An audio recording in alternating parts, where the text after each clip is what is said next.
y'all make sure y'all share this video and make sure y'all subscribe to All Viral Access Media. You know the vibes.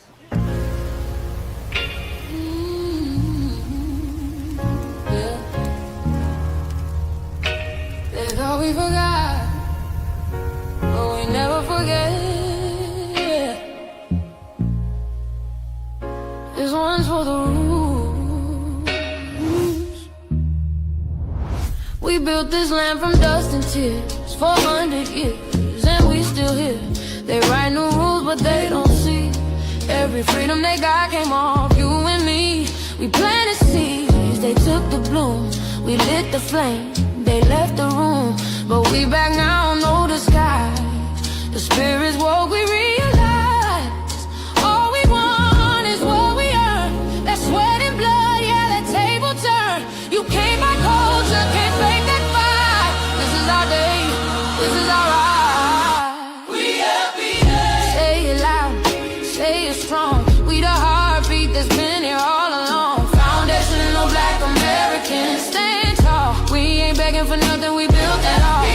Born from pain and grace, you can see the truth written in our face. We the soul, the sound, to fight the flame. Foundational Black Americans, say our name. They love our rhythm, but they dodge our blues. Use our voice when it fits their news. They take our sound, but not our scars. We the backbone, we the stars. Now the veil is gone, the mask is clear. We see the game, we know what's here.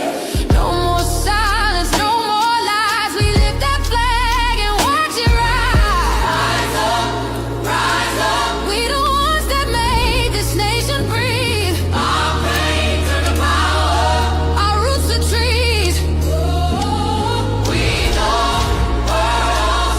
It's rhythm and grace now, and now we reclaiming our rightful place. Can't copy courage, can't steal pain. You can't inherit soul by changing names. Our story ain't done, it's the revival. We guard the gate, it's about survival.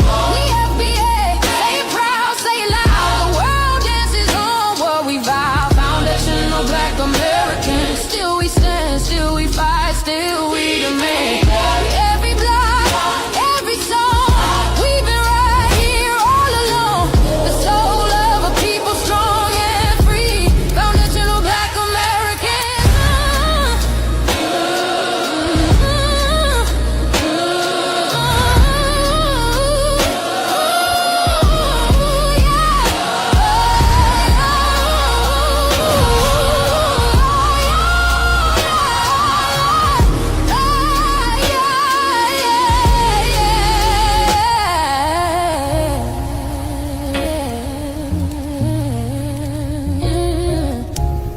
We the first, we the rule, we the fire. Still rising, still here. Foundational Black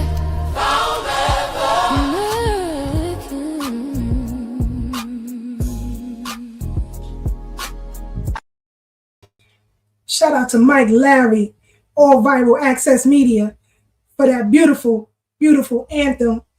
You can purchase it by reaching over to All Viral Access Media and tell them Thorough Black Talk Worldview sent you over. He gonna give you a whole album for $6. And when I say every song is a hit, every song is a hit. If you tell them Thorough Black Talk Worldview sent you over, the whole album is $6. The verdict may be over, but the fallout is just beginning. Tonight, we examine Karmelo Anthony case, the public response, the questions still unanswered. Plus, Harlem residents demand action at the New York State Reparations Commission meeting. Let's get into it. Buckle up, buckle up. Tell somebody to tell somebody. It's going down right here on Thorough Black Talk Worldview. Share the live, share the live, share the live. Hope everybody is doing well. Welcome to the Brooklyn Bridge. It's hot. The summer has kicked off. If you don't know by now, the Knicks is doing the damn thing. Don't play around. Don't mess around. We are the town. You heard?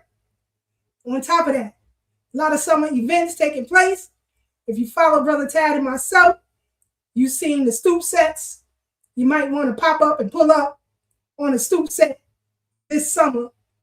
Next week is at Franklin Avenue, I believe. I will confirm with Brother Tad once he gets up on the Brooklyn Bridge. So glad to have all y'all rocking out with us. Our brother Blak Smith gets ready. Shout out to A-Law Solution. Glad you rocking out with us on the Brooklyn Bridge, family. Tell somebody to tell somebody. Thank you. Appreciate you. I am a mirror. What's good? What's good? What's good? Glad you rocking out. Be one to you, family. Hope all is well. Hurricane Miss Niecy, 1964. What's happening? What's happening?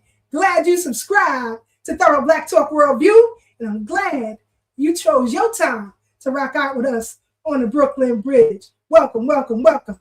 Sister Joyce, Brother Monty, Suffolk County, on the check-in. What's happening? What's happening? What's happening?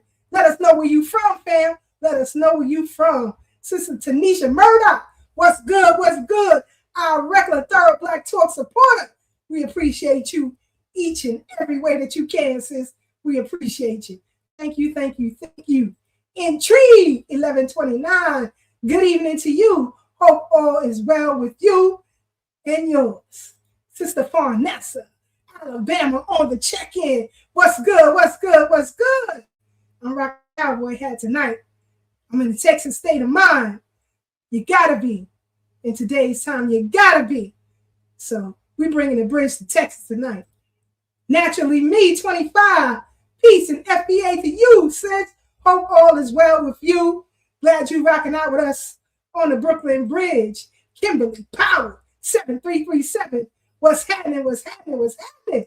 Glad you rocking out with us on the Brooklyn Bridge, the Church of Black Power. If you don't know, now you know. Give them a follow. Shalom and salute to you. Glad you rocking out with us on the Brooklyn Bridge. Hope all is well with you and yours. We got Delaware in the building. What's happening? What's happening? What's happening? West Virginia, Charleston, what's good? What's good? Let us know where you're from, where you're flying in on the bridge from. Let us know. We'll shout you out. We'll shout you out for sure. Let me get my brother Blak Smith up on the Brooklyn Bridge. Brother Black by way of the Bronx. What's good? What's good? What's good? Peace, Sister Keisha. Glad to be on the show again. Another week of messery. We got so much going on in the world right now. It's crazy right now. You got a beautiful hat. You're looking good. You're looking vibrant, like the skin glowing, all that good stuff. Welcome to Summer Aboard. And let's let the games begin because it's crazy out here right now in every way possible. I'm gonna pull you out, brother, and pull you back in. There's a lot of static in your mic, so okay. It's like choppy a little bit. Okay, let me pull you out. But in the meantime, in between time, you know we like to kick it over some Black history facts. You know, because these tellers be out here talking about what have you done for me lately, as if they've done anything for us. Period. Hold on, here we go, fam. I'm starting to think they're hiding this from us because every time you order something online, different computer systems are quietly talking to each other behind the scenes. And a Black man named Kerry Holly figured out how to make that work. So back in the day, big companies had all these different computer systems built at different times for different jobs, but none of them could really talk to each other. So if you needed information from one system to show up in another, that was a problem, a big one. But Kerry Holly knew there had to be a better way. So he helped build a method for getting those systems to share information smoothly. That idea became one of the building blocks for how modern software is built today. So the next time your phone pulls up your bank balance, your health records, and your food order all in one spot, think about the foundational Black American who helped lay the groundwork for that. Send this to somebody who's on their phone all day.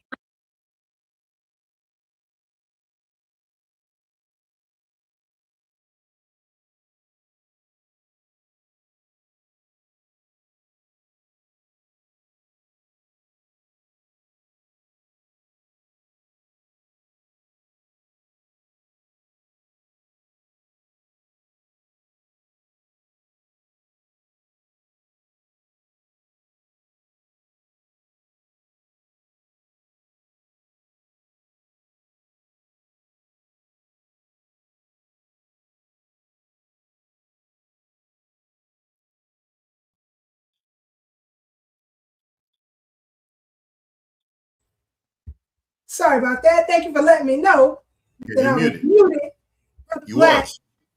Let's see if it sounds a little bit better.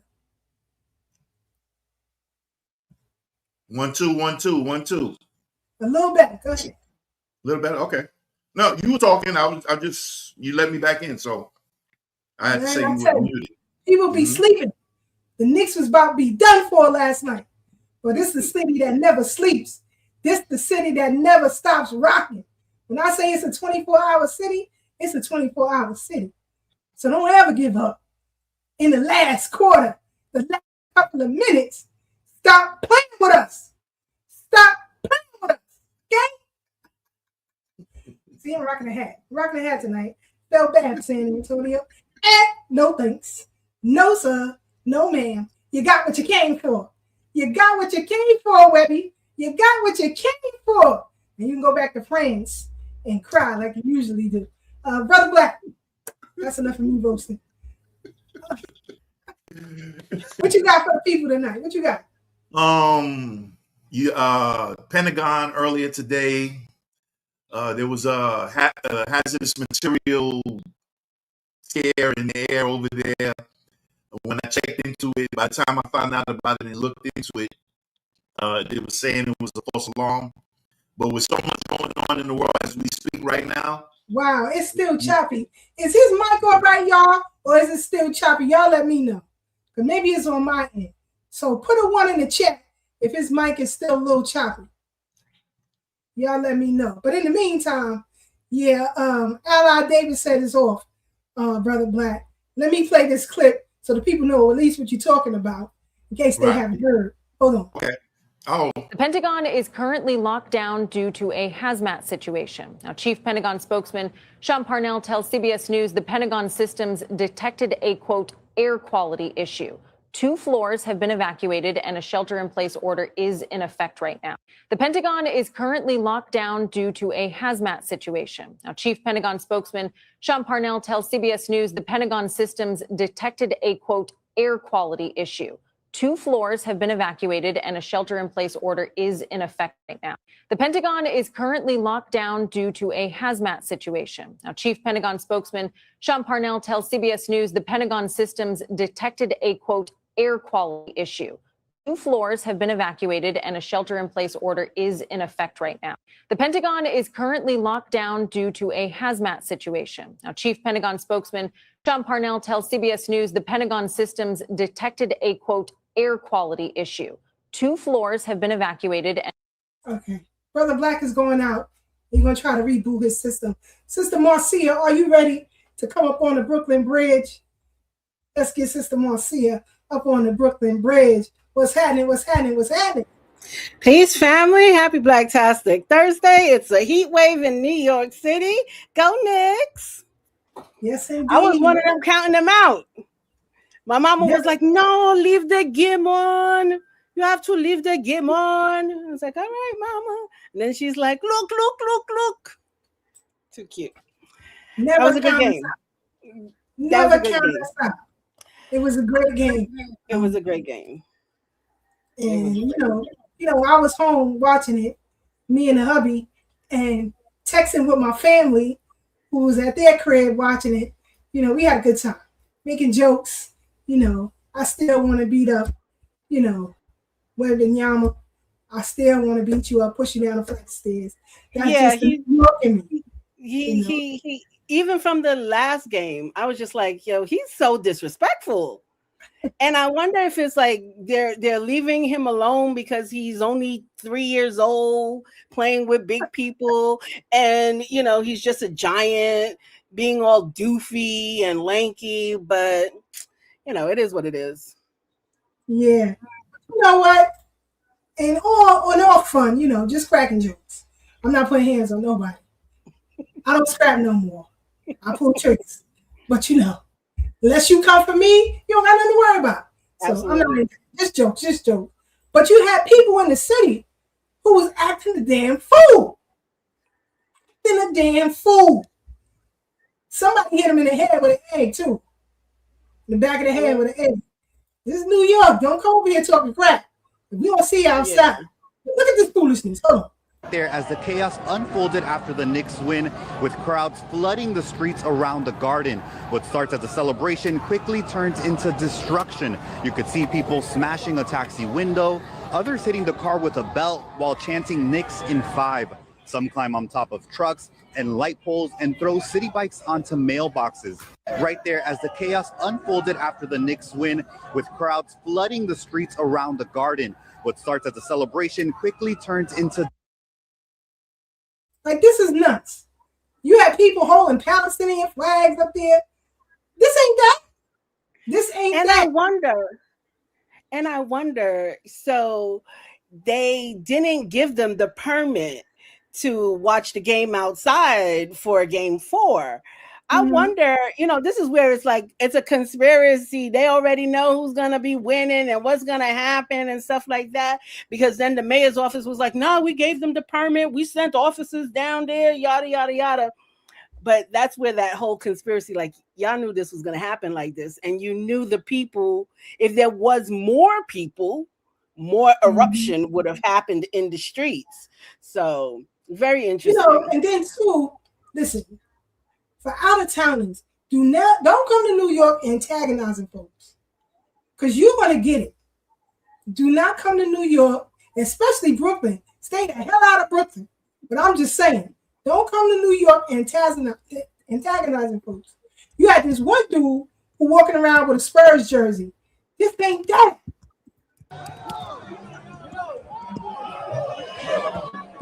Come on, Joseph! Come on!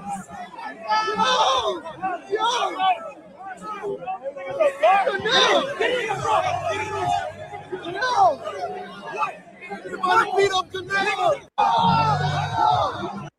Here's the thing, in light of what's happening with Karmelo Anthony, you see all of them faces that don't belong to us, where was the tasers at for them? I ain't see no tasers out. I want to see some tasers. I want to see some shots from the NYPD. I want to see all that. I didn't see that last night. Let me get Brother Tad and Brother Blak back up on the Brooklyn Bridge. Brother Tad, you ready?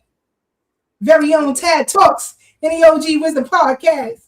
Our Brother Tad up on the Brooklyn Bridge. Peace, What's family, happening? peace.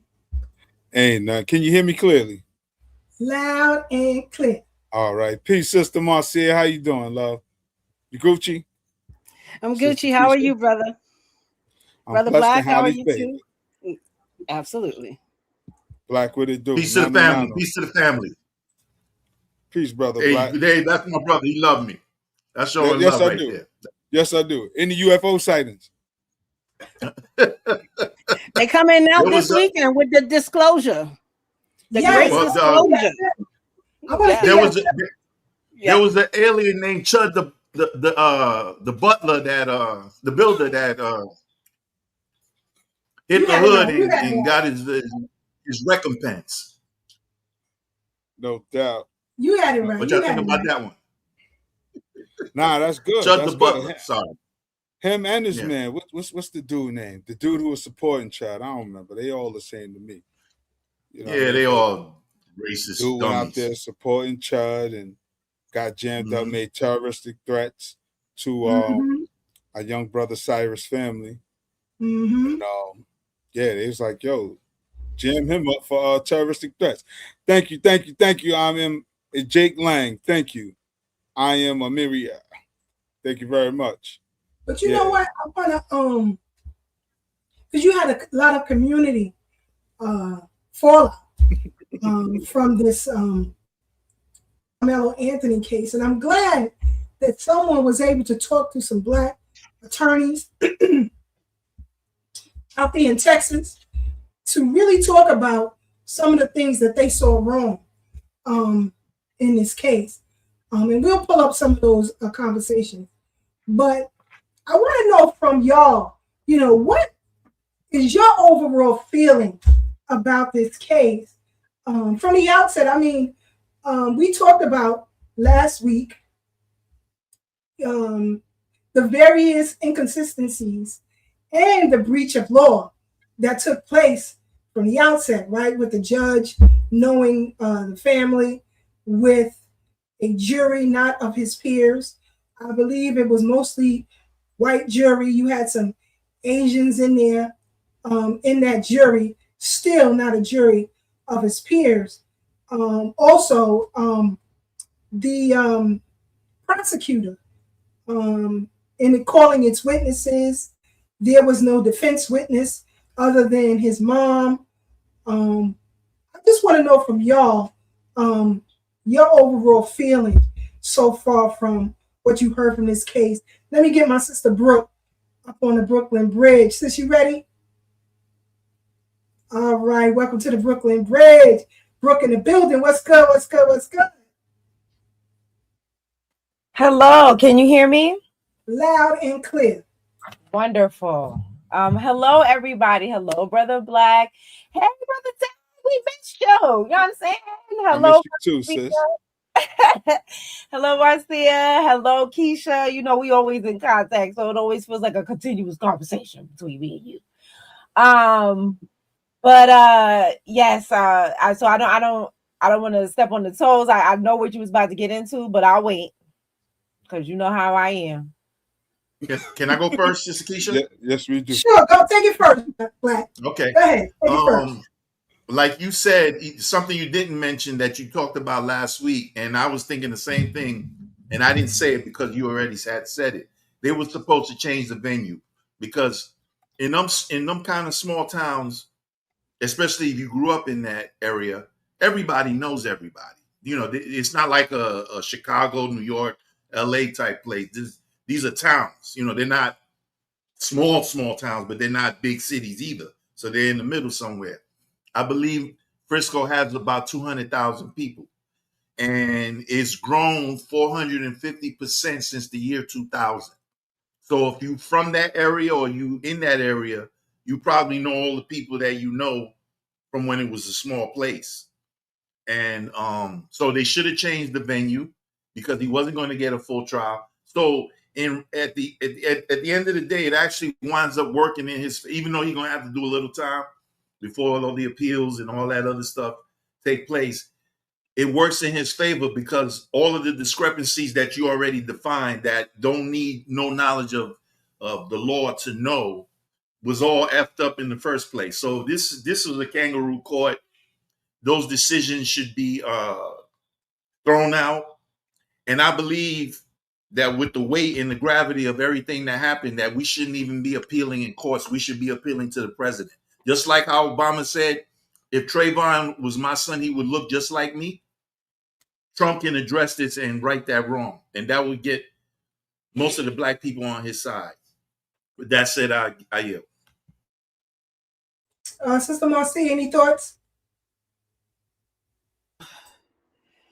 One, we've seen this type of incidents countless times against our Black people. To the youngest victim, what was his name? George Stinning at 14 years old. And it shouldn't take that someone has to go through retrial. They should be tried correctly from the beginning and then be exonerated afterwards and posthumously this and posthumously that. I am so over that. Or they're given, they're let out and then they're given a lot of money and the people still can't acclimate to the world outside because they lost so many years from their loved ones. It's absolutely frustrating to see that this system still operates the way that it's been operating for so long. Even Mumia, he's in jail for something that, he didn't commit. They're not letting him out, and he's in prison waiting for the day that, he's called up to the next realm. It's unfair. It's unjust, and it shouldn't continue like this at all. I agree, and people still vote at the same time, Brother Ted, your thoughts on what you feeling so far about this case? Pardon my language, but it's just straight bullshit. For them to convict a young brother for defending himself and then acquit another person in self-defense who was in pursuit of someone who wasn't a threat. I mean, I hate to always go back to slavery, but this is what it's always been about, profiting off of Black bodies. Whether we talking about the court system, whether we talking about the enslavement of our folks and forced labor, if we talking about the sports and entertainment industry, Black bodies fuel this economy. And it's just sad that so many people come over here cosplaying us as Black folks. As they come here to be a quote unquote Black American. And they're not foundational Black American. And that's all good. But if you come over here, understand that there is a fight that has been going on for centuries that we're continuing. So even when we talk about the reparations, this is part of it. You know, the criminal injustice system, you know, and it's just disheartening because me, at one time being a young Black man, not understanding how to navigate through this society, recognizing that there was pitfalls out here set up for me to fail.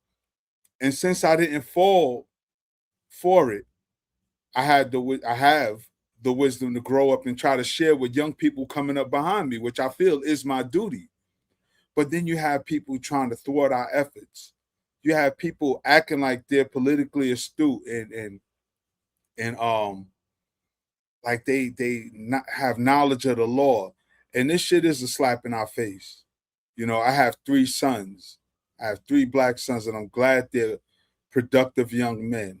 I think about my nephews. I have grandsons that have to grow up in a society where even if they're accused of something, it gets dealt with impunity.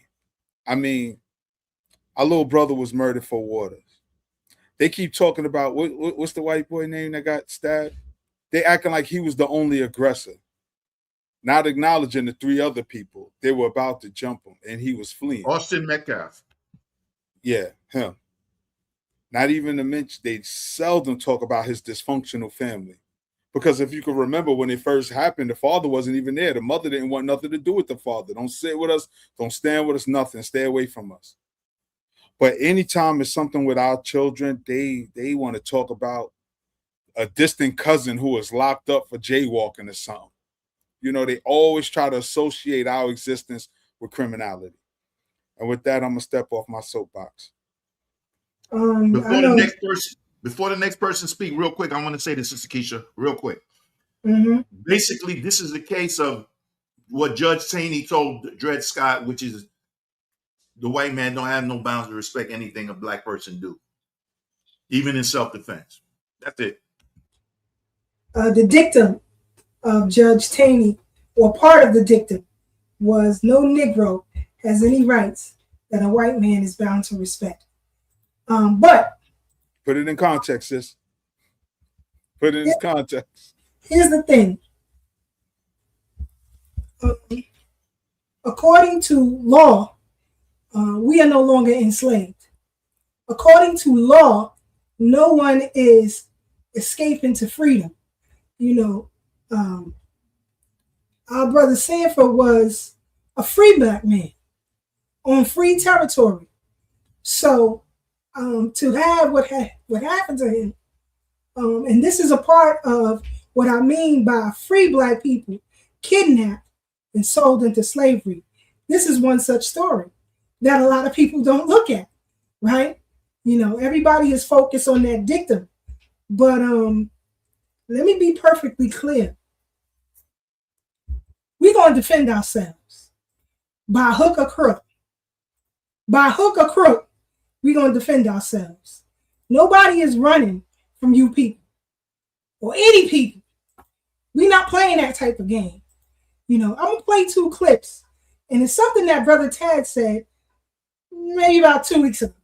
But I'm going to play this clip from Brother Melrose first because he puts it in perfect context. Because we're not playing. Wait, I ain't get to say that yet. Hold on, sis. I'm going to get you. Don't worry. Okay. I got you. Hold on. So check this out, right? Karmelo Anthony being found guilty of murder for killing Austin Metcalf will not deter the rest of us from stabbing one of you white supremacists in self-defense and sending you to keep Austin company and possibly sending us to keep Karmelo company. We don't care. So keep your fucking hands to yourself or fuck around and find out. My brother. Melrose don't play. But I'm going to play this clip and then we'll come right back to Sister Breuck. Because you had a video. Maybe, well, you know what? Sister Breuck, if you can put in a private chat that clip from Jemele Hill when we get a chance. If you want, you can give your commentary now, and then I'll play Tad's clip right after her. Let me put the Jemele Hill in there, and then yeah. So let me do that, and then okay. While I try to find it. Okay. It shouldn't be too hard. You have some folks, and I'll play some clips. People saying, "Well, he should have just left the tent. He should have just did this." You know, we're not raising suckers out here. I don't listen. A couple of weeks ago, my grandson was over here and he was telling me about a fight he had in school. He said, "Nana, I had to do it. I had to do it. I'm not playing with these people." And he up there with a bunch of Babaloobis at that. So he's not playing. And I said, "You stood your ground. When people put hands on you, take them out. That's the only solution. Take them out. Don't sit there and walk away, nothing. Because y'all raising a bunch of suckers out here. And that's why a lot of these kids are so emotional. So emotional. Because you keep telling them to hide their hands. And these kids are soft. And that's on y'all. I don't play that kind of game. I didn't play with his mama. When my daughter was 3 years old, she was in martial arts. Okay? When she was 6, she had a brown belt. I'm not playing these kind of games. I'm not playing these kind of games. You ain't gonna put hands on people, especially a PT. You crazy? A PC? Nah, we ain't doing that. We ain't doing that. He in Texas. Now, for those of you who don't know about the South like that, shut up. Shut up, because you have no commentary. You know what you're talking about. This young man, and I want y'all to stop saying this, that he stabbed Austin Metcalf. It's not what happened. Okay? The transcripts is rolling out. The cocksucker was stuck. He was stuck, but he didn't die from the stick. He died because he was reaching back, trying to still fight, and fell onto the blade, unallowed himself. Get them autopsies and start reading. But you see, everybody keep pushing that narrative. The judge having no independent black media in the courtroom. But Fox and everybody else is in the courtroom. So while Sister Breuck gets that together, I'm going to play this clip from a black attorney who was a former prosecutor in that state. Let's hear her frustrations. Exactly what happened. We can't hear you. I said, as a former prosecutor, how will we have access? We don't play about our people. So how do he silence us? He closed the fucking case so we can't see what the fuck is going on. Also, the reason he shut down black media from coming, he only had these white motherfuckers up in that courthouse so that they could tell the wrong fucking story about Karmelo Anthony. And they could tell the white story about the domestic terror, because that's what they were. Those twins are domestic racist terrorists. Make no motherfucking mistake. That judge fucked him. That prosecutor fucked him. There was no, as a former prosecutor, they did not meet their motherfucking, they did not prove intent, they did not prove it knowingly, but they had them white dumb motherfuckers on their jury for a reason. Let me pause that. Remember last week? And I'm going to tell all you black people something real key. If you ever get caught up in something like this, demand your 12 in a box immediately. The burden of proof is not on your defense. The burden of proof is on the prosecution. Do not let them gather up months of lies on you. Give me a damn 12 in the box right now. I don't need no discovery, nothing. Give me a 12 in the box right now. Yep. File your 30-30. Your right to a speedy trial. They got 180 days from the moment they indict you. And the clock is ticking.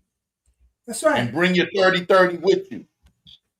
Do not let them folks build up a pack of lies on you. I'll take my chances with my 12 in the box. Yep. Hold on. When they pick their jury like that, that's designed because they know that their people are not smart as us. We can read through the bullshit. They follow their bullshit and believe what they say. So when we are out here discrediting ourselves, it's giving them an court system.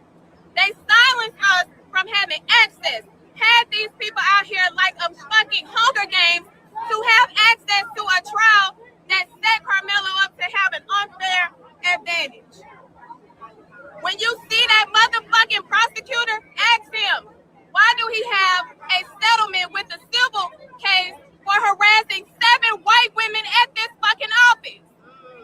And they still employ his dog ass. If it was a black person, they would be fired. Ask the DA how he was on that motherfucking case and he still got a fucking job. That's because they vote for each other. So we gotta take our power back. Elections are coming. That's right. That's right. We gonna tell they ass what we want, or you gonna get the fuck out. The fuck out. We gotta show up for jury service. We gotta show up and participate. Stop trying to get the fuck off of a jury because that's how they slaughter us. But this particular jury, they took 3 black women off of here because they were teachers. That's a violation. And they know it. That judge was in there feeding the state objections because they were too dumb to know what the fuck to object to.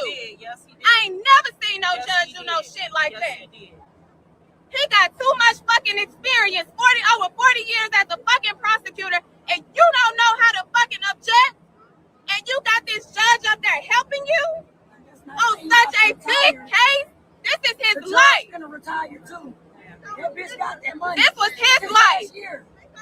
He needed this high profile case. This is judge last year. I'm just doing that for the people that, let them know how. They know how he doing. They know. We just came from South Carolina where they hunted that baby down and got off. They tried to hunt him down and he protected himself so he could get home safe, and they convicted him. And one white jury had the motherfucking audacity to sit in that damn box and cry. Bitch, don't fucking cry.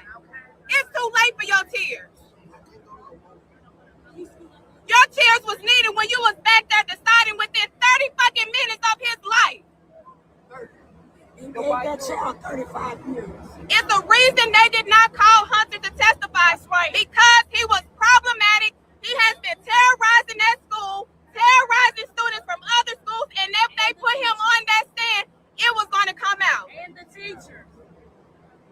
Those kids got up there and lied off of a relationship. And the prosecutors led it. They have an ethical duty to make sure witnesses testify truthfully, and they did, because it was a win for them. That cost one of ours their freedom. So these white people that are out here, teach your kids to keep their motherfucking hands to themselves. We mind our business until y'all get in our fucking business. We don't show up to trouble. Y'all create trouble, and we gotta get in fucking trouble. So leave us the fuck alone, and we will leave y'all the fuck alone. Period. People are hot. People are hot, and rightfully so. Rightfully so. There's too much going on. And like I said before, everybody's against us. Everybody. The allyship we ain't got either. And I'll play some clips from some of them too, Leah.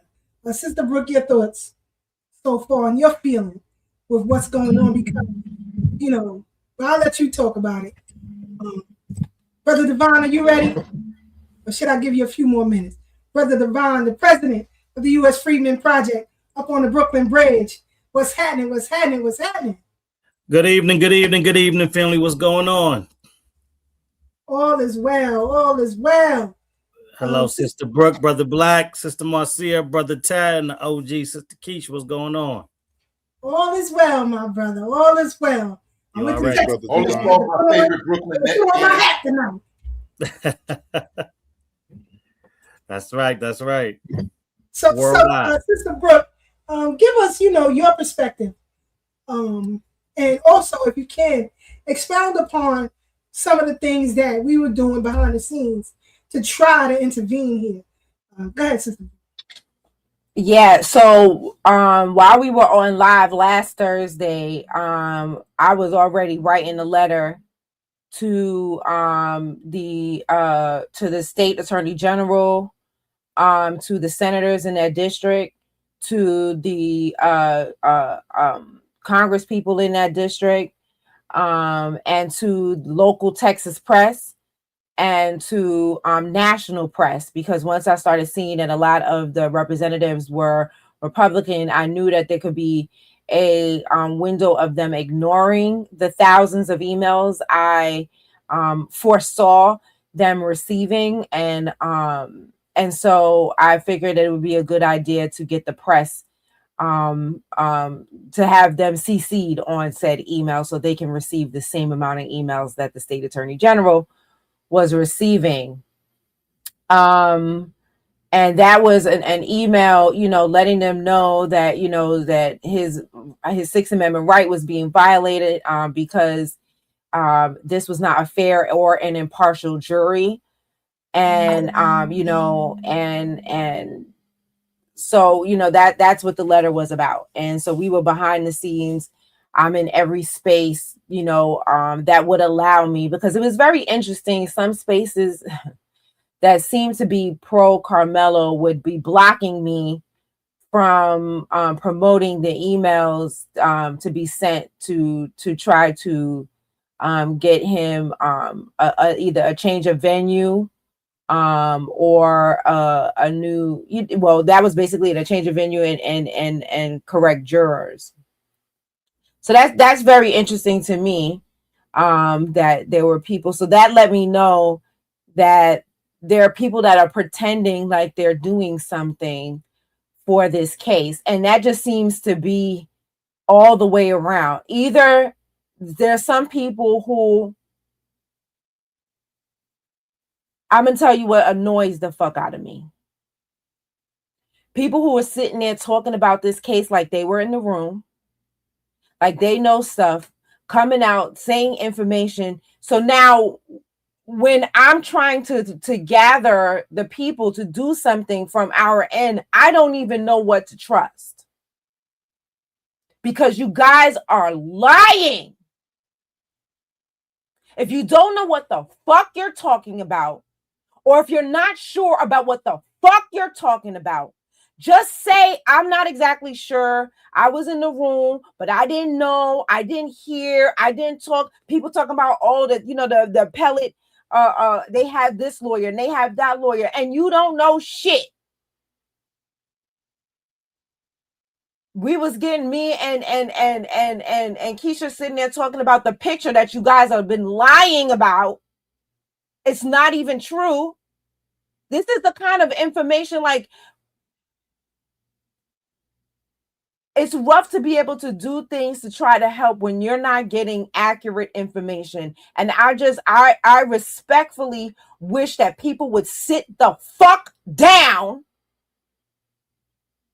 when you don't know what you're talking about. Because people who actually want to do things need correct information. Y'all just want to sit and talk online because this is clickbait for you. You're self-grandizing. You're putting yourself in the case. I care about this child. I want to move. I want to do action. President Devine was on the phone with me talking about slow down, Breuck. There's nothing you could do right now. And I'm like, I can't sit. I don't like grass growing under my feet. I had another campaign that I was about to put out, but a good thing, you know, God and the ancestors have you do things sometimes. Good thing my spirit just, I don't know why, I just couldn't finish it. I got busy doing other things. My mind just, and it's a good thing I didn't, because the information that I was moving on was false.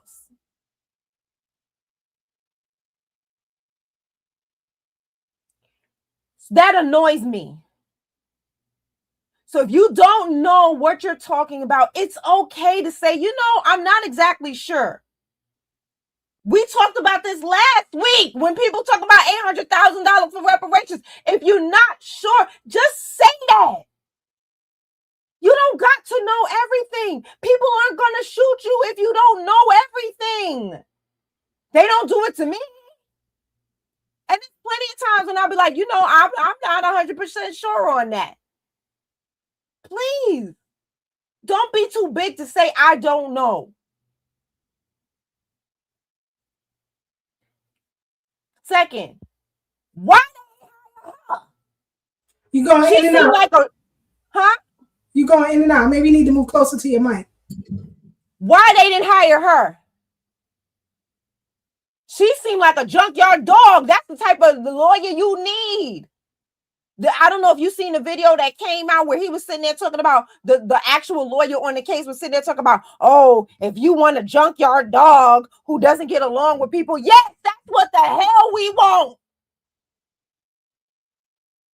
You worried about being liked, and that's the problem. He worried about being liked and going to golf and being invited for drinks and barbecues or whatever the hell else white folks do. Mayo sandwiches, finger crust sandwiches and shit. You worried about that. We worried about this boy's life. And see, Johnny Cochran, Automatics, they didn't give a damn who liked them. Charles Hamilton Houston, and he wasn't even a lawyer. Adam Clayton Powell didn't give a damn who didn't like him.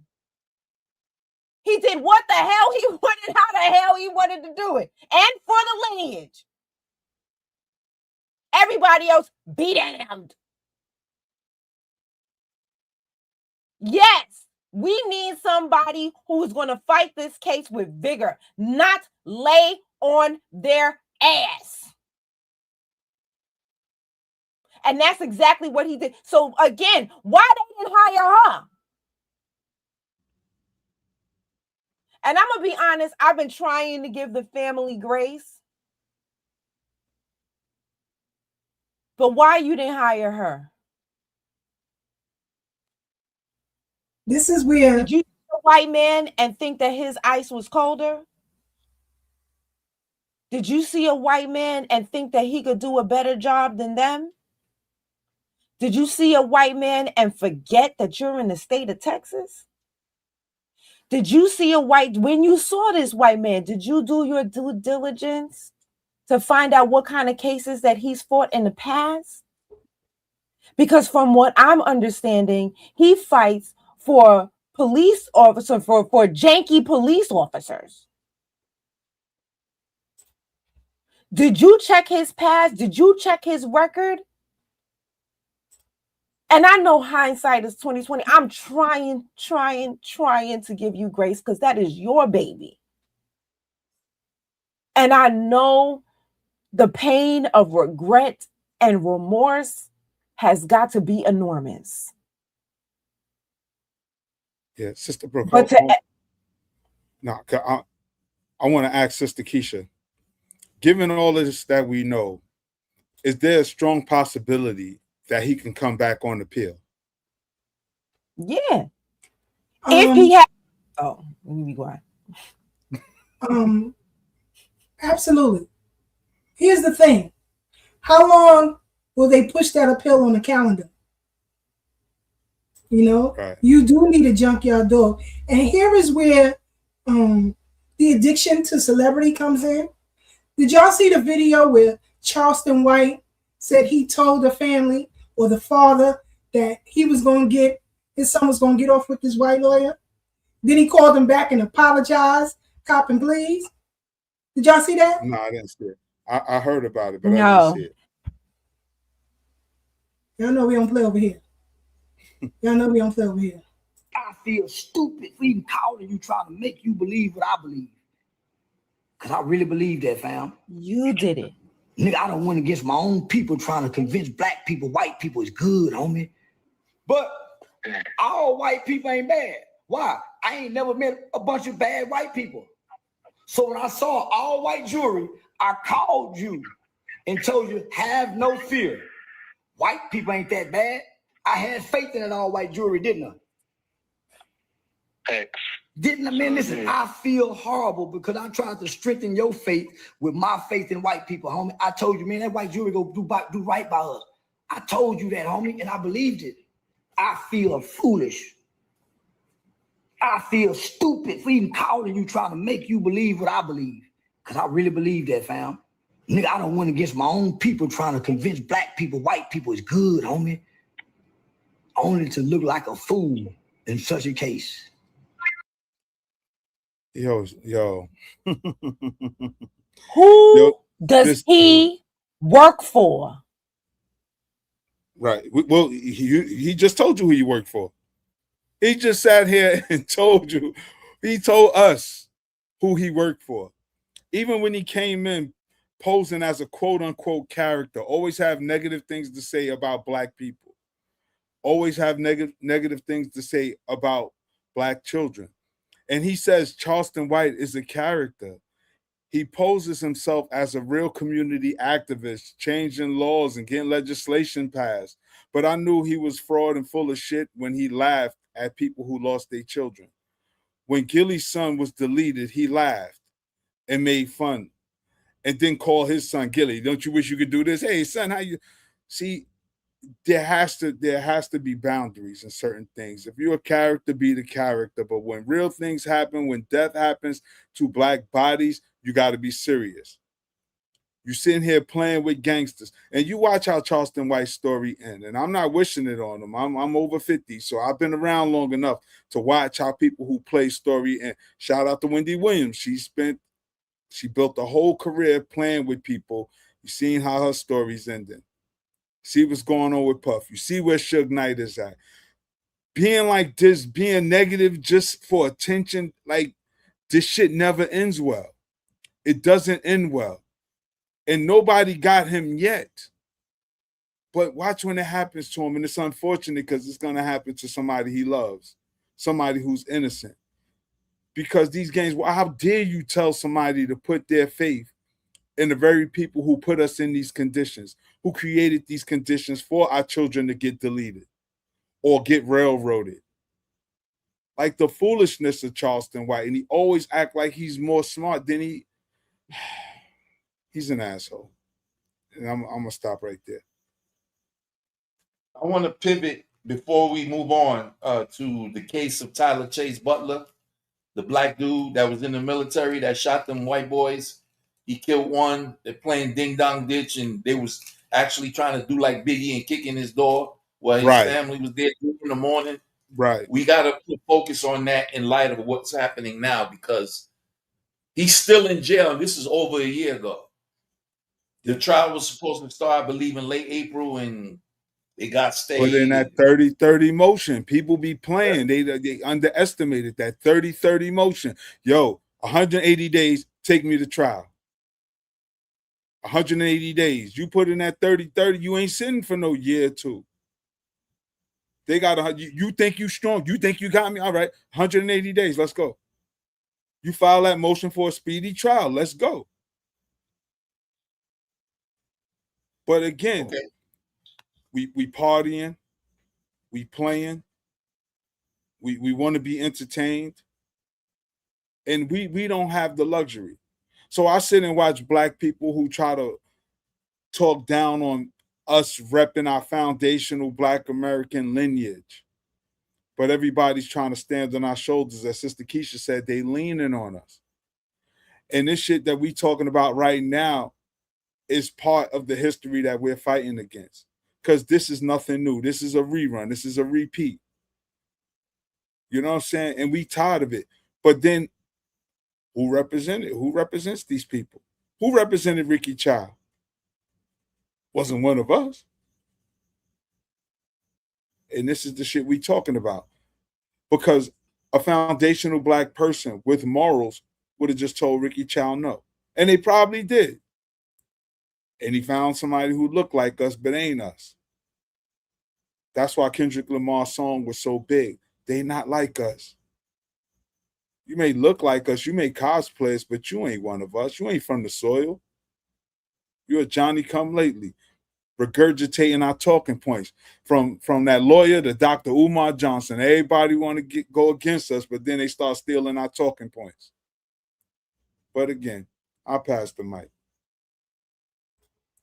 For real. Let's hear what his mom had to say. And I'm going to play that clip with Jemele Hill because I want to get Brother Devine's perspective on what Jemele Hill, who annoys the hell out of me, I have to say. But let's play this clip from his mom. Hold on. My name is Kayla Hayes. I am the mother of Karmelo Anthony. 3 years ago, my family moved to North Texas, searching for a better life. Like so many other families, we wanted to give our children the future we did not have. My husband worked hard every single day to provide for us, to make sure we're in the best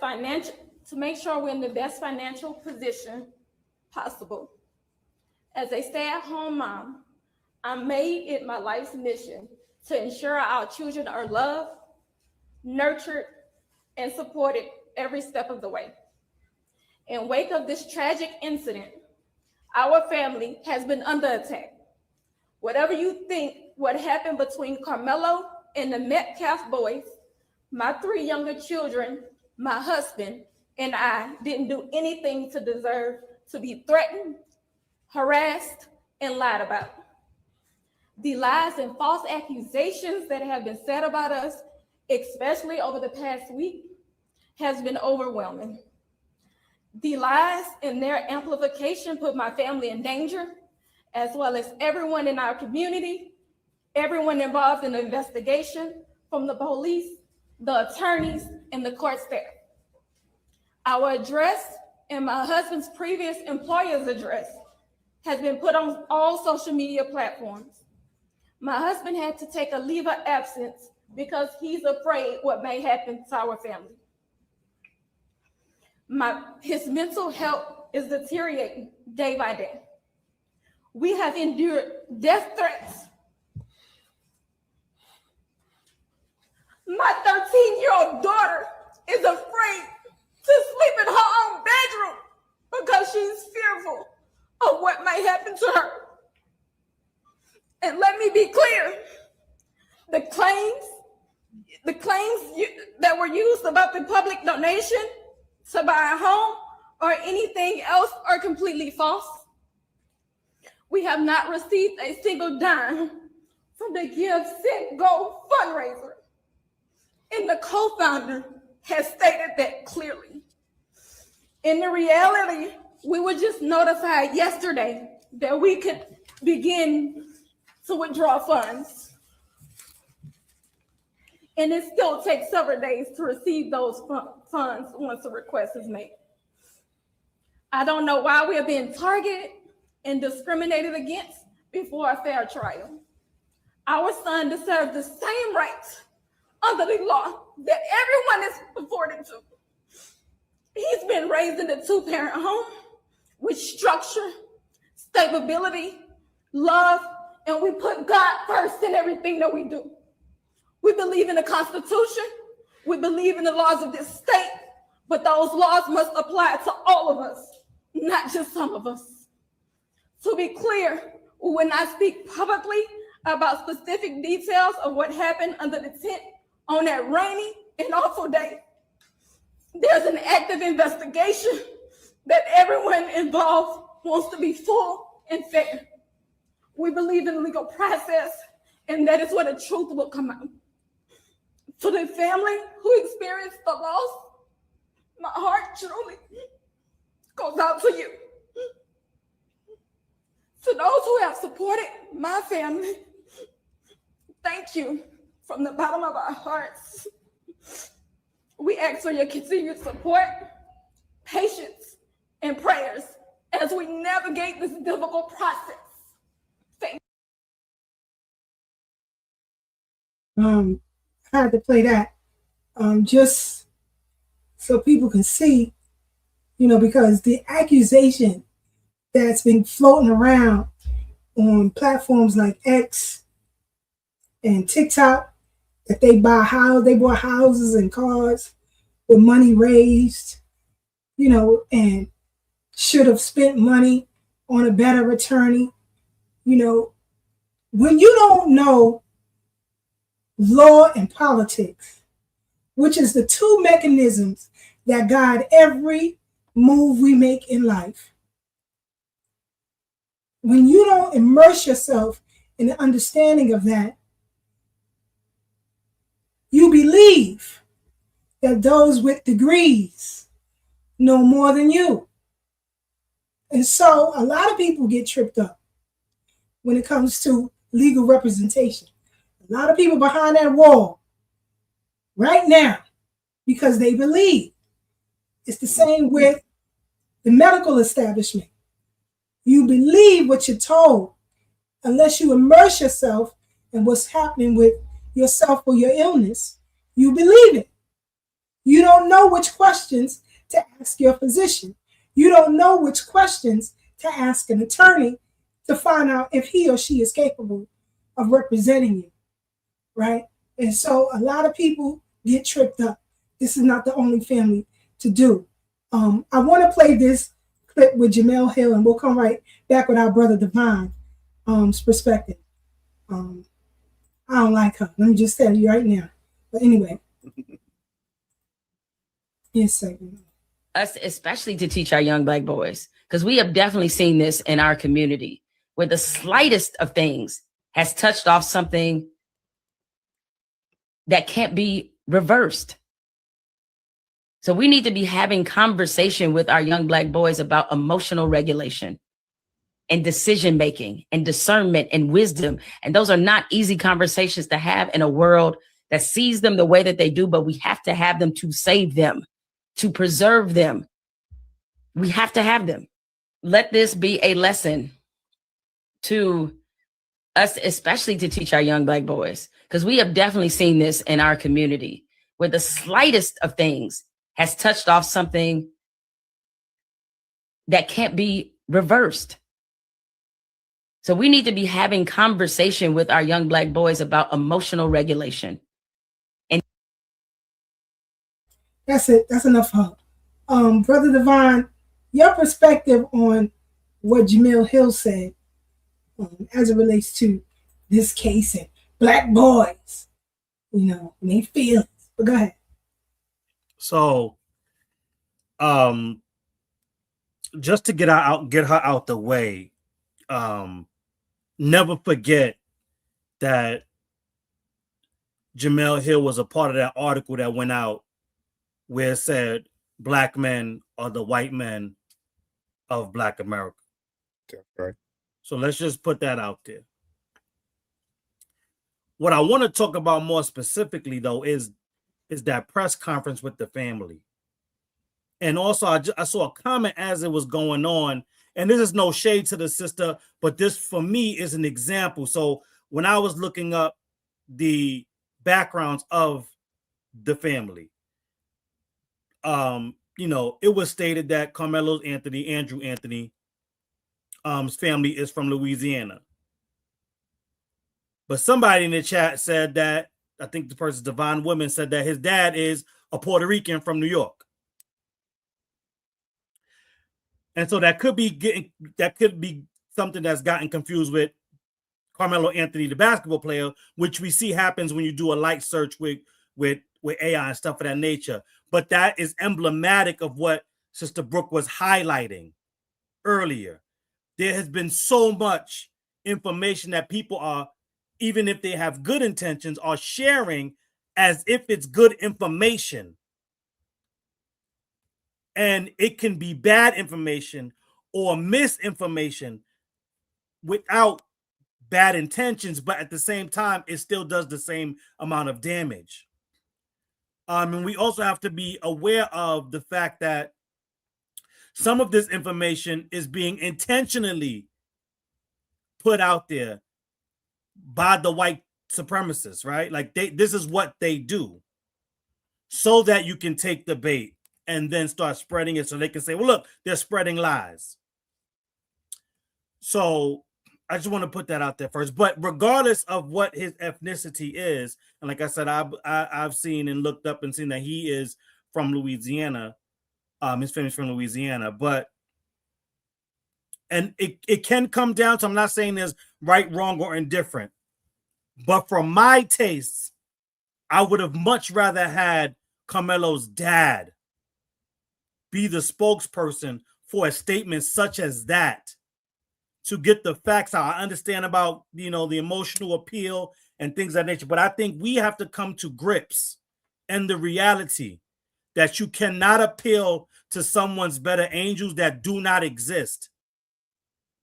So this idea that we're going to play on the emotions of the white supremacists that we can see with this trial had already made up their mind long before the trial had even started, regardless of whatever emotional appeals are made, I think there has to be a stronger show of force and the facts when you're stating, the timeline of events, the facts about what's been going on, what's been happening to you and your family.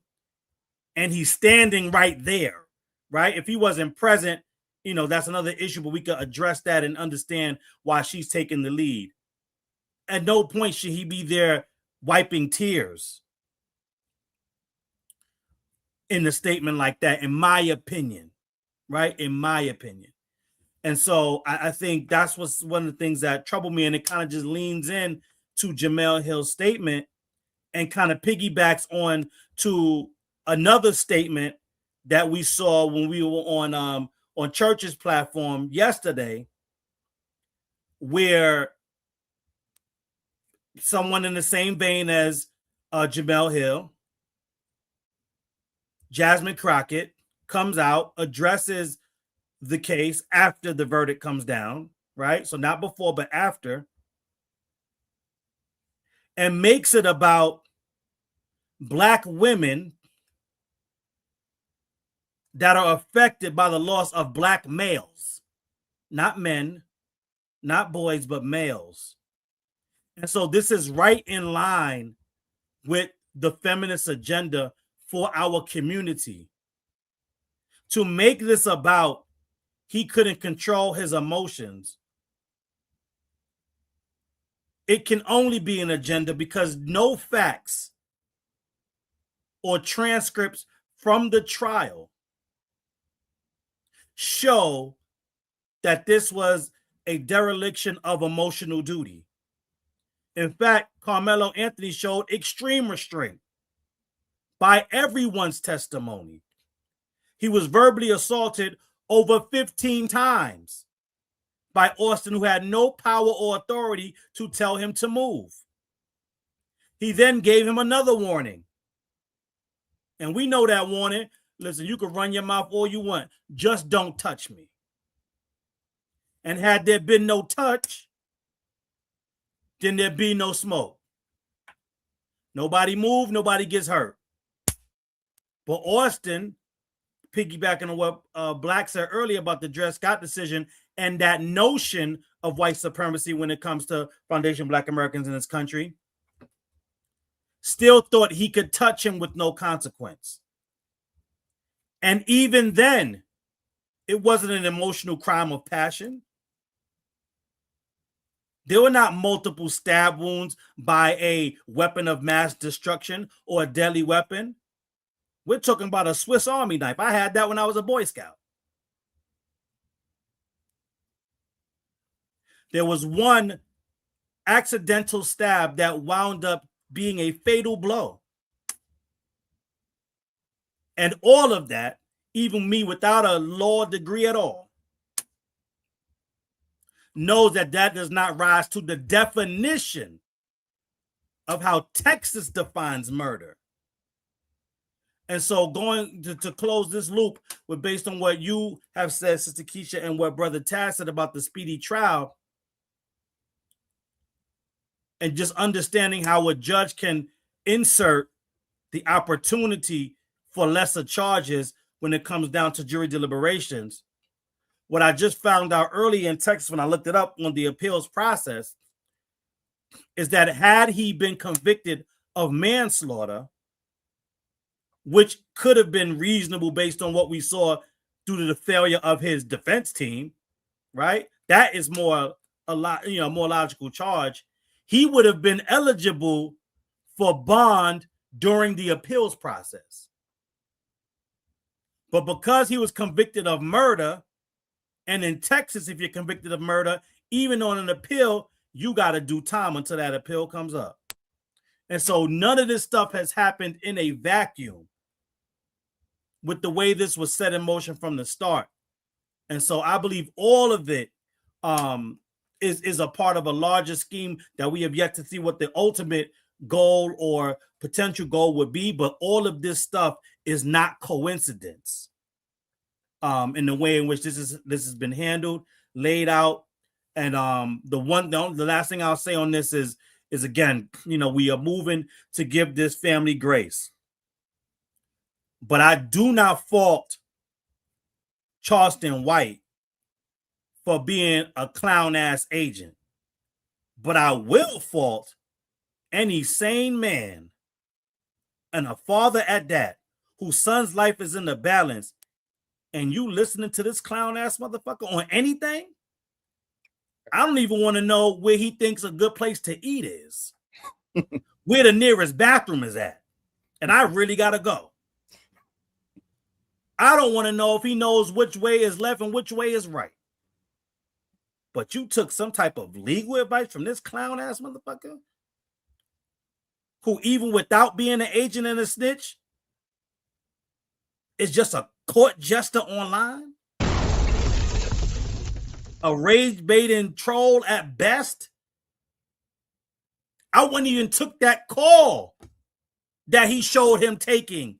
Like, what are we talking about? And so that's just leading me to question the judgment of this family with grace in ways that I wish I didn't have to question based on what they're going through. And I'm not going to sit here and go as far as saying they are complicit. But for me, they are on the clock. And I'll land there. A little while ago, we were speaking about black men in the courtroom. And I said one of the worst images that you can give a judge is if you on trial, black man, and you bring your mama in the courtroom or a female as your support. Do you know them judges go back there and talk about that shit? I'm telling you, not what I think, what I know. They go back there. They call you diaper boys. They do it in New York. Let me speak for you, New York. But that's where I'm at. And that's where I heard judges say it on a high profile case. So don't ever do that. Don't bring the community with you. Bring the block with you. But you in that courtroom and your mama over there, especially if she in tears, you going to jail. I'm just telling you. If you don't believe me, take a day off of work or your business. Take a day off and go sit down in family court and have a seat. Pack you a lunch and have a seat and watch for yourself if you think I'm lying. Just go watch. See what happens to those who come with their mama and the mama yelling or crying in that courtroom. Watch what happens to them. Just pack a lunch and go sit down in family court. Just go in any part that's not crowded. It don't matter. Just sit there, have a seat. They'll let you sit there so you can see for yourself. I want to play this clip of Brother Tad. I think it was a week ago, if I'm not mistaken. Or maybe two. Or maybe two. Yeah, maybe two. He talked about raising warriors. He talked about raising warriors. This is in contrast to what Jamel Dashiell Hill was spewing. You know, I always say we got the intelligent, sophisticated audience. We have a level of intelligence to know that when we get new information, we got to operate on that new information. Everybody running with old school information from 50 years ago, 100 years ago, 200 years ago, 2,000 years ago. And all of this information has its place. But what are we going to do with it now? We got to show this to our children, because our children are buying into the idea that we're victims. And you're only a victim when you submit to the will of other people trying to oppress you. But when you resist, when you say, nah, I ain't going for that, you become a freedom fighter. And that's what we want to raise. We want to raise generations of freedom fighters, people who don't take no for an answer, people who stand up for what they know is rightfully theirs. Karmelo Anthony right now is a political prisoner. That's what he is, and that's what you should identify him as. When you go on these lives or in these chat rooms, that's what you should identify him as, because that's what he is. Let's play this clip and we'll come right back in a second. Let me just remove this comment. Give me 1 second. Here we go. Received a fair trial? Absolutely not. Absolutely not. Absolutely not. And we're going to keep fighting. We will not stop fighting for justice for my son. And as parents, have you all struggled with guilt, asking yourselves, is there anything differently? I know, Kayla, you said you wish you had gone to that track meet. Is there anything that you both wish you could have done differently? I wish I would have just been rebellious. I was told, don't talk to this person. Don't talk to this person. I feel like it was just a setup. Now, they told us, go get white attorneys. Every black person I went to, a white attorney. No white attorney, they set them up, pushed them. Hey, here you go. I mean, no objections. It was things smooth. So because as a father, of me being who I am, I got to make sure she's straight. This mama, I got to make sure she's straight mentally, because if she's not straight, my house ain't straight. I'm not straight. Then so because I got the kids to worry about. Got to make sure his mental health. I can't go back and forth with him right in there because his mental can handle it. The misunderstanding of what dad is trying to tell you. This ain't a daddy moment. So do you believe your son received a fair trial? It's just heartbreaking all the way around.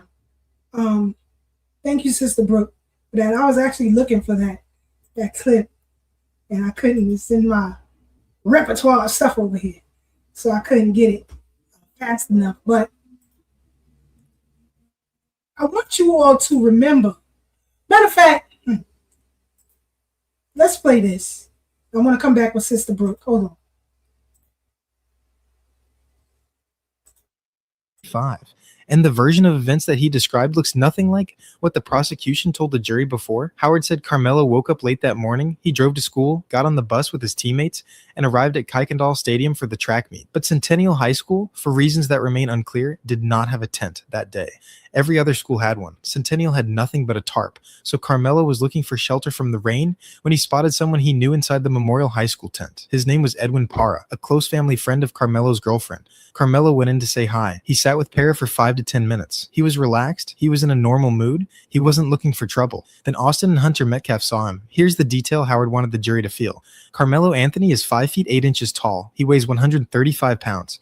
Austin and Hunter Metcalf are each 6 feet 1 inch tall, each weighing around 213 pounds. 2 of them, 1 of him. When the twins started telling him to leave, Howard said Karmelo was confused about why they were making such a big deal out of it. Karmelo told them, as long as you don't touch me, we're cool. He put his hand in his bag. Howard said everyone read it as a warning.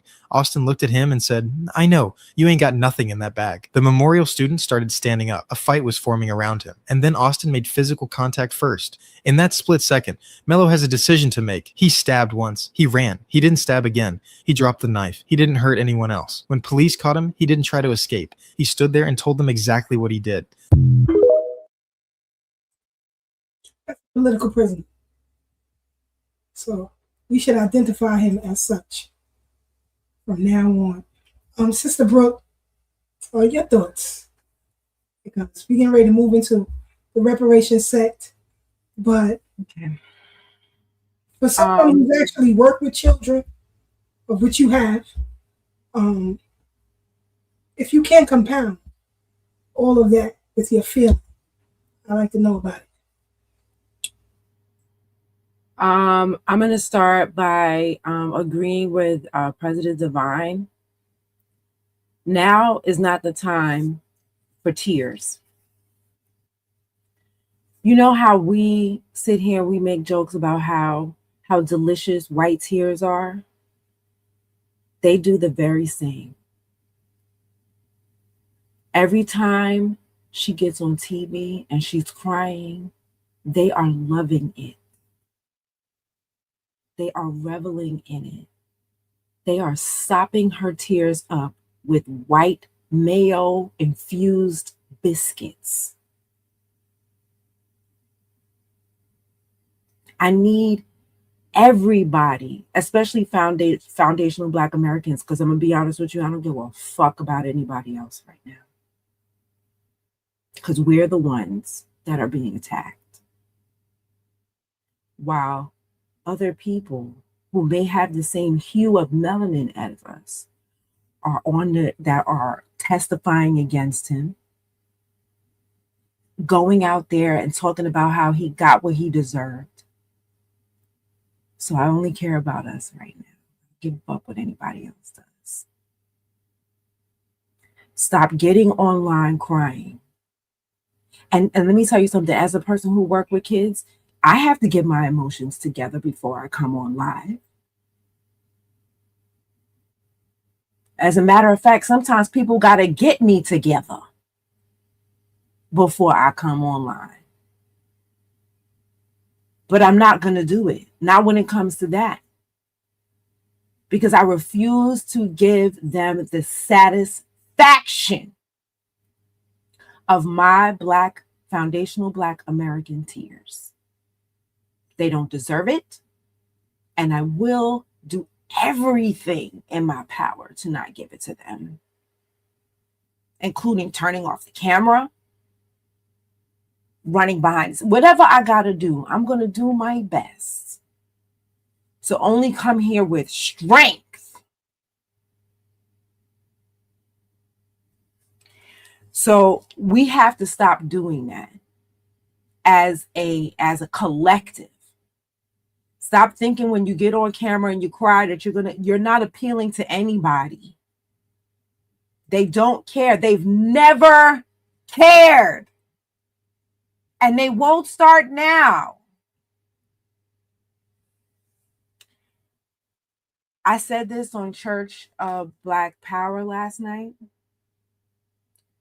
You know, if you read the books by Frederick Douglass, or even biographies on Frederick Douglass, it talks about how he fought his enslaver multiple times before he took his freedom and left, with a Black woman, by the way, before he met that white one. So when I look at our young Karmelo, I'm proud of him. He knew that you can't satisfy a bully with anything. And this is something I know from experience.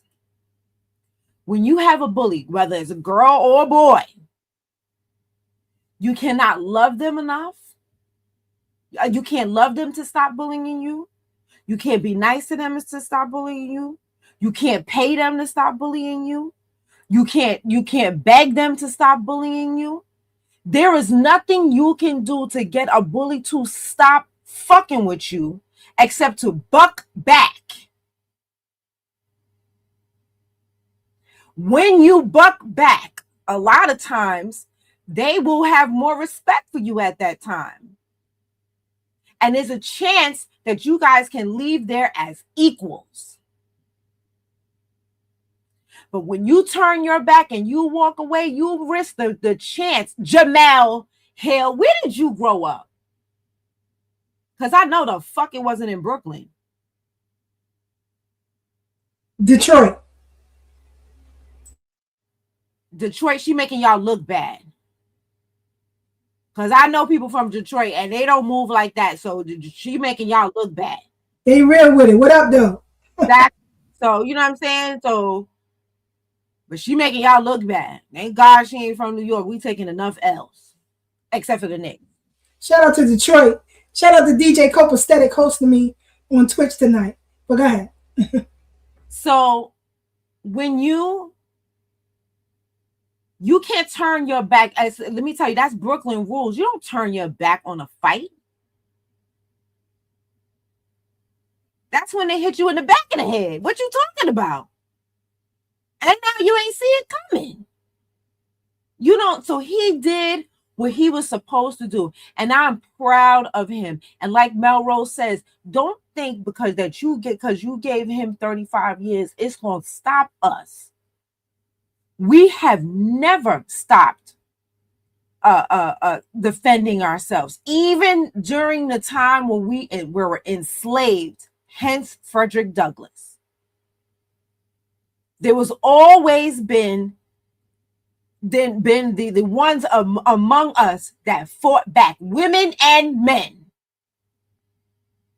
that fought back, and we always will. And that is why we are the group of people that we are. This is how we came to the ethnic assimilation that we have together as foundational Black Americans. We are the stand-uppers. We are the non-shit-eating group. We don't eat shit. We kick ass and then deal with the consequences after.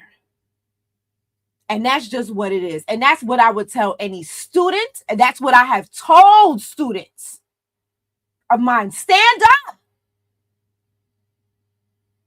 You sit there and you let this person bully you, it'll never stop. Stand up. I've told little girls this. You can't, don't let sit there and let her see you cry.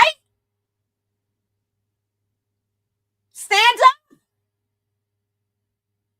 She talks about your mama, you talk about her mama. We don't raise punks around here.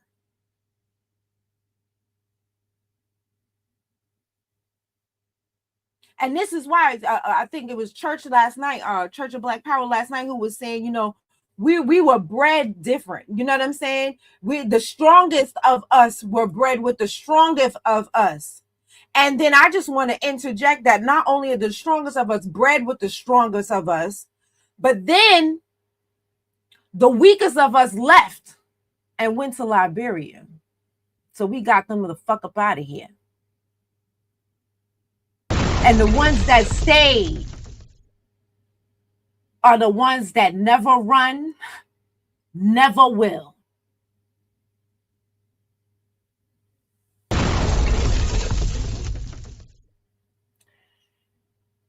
So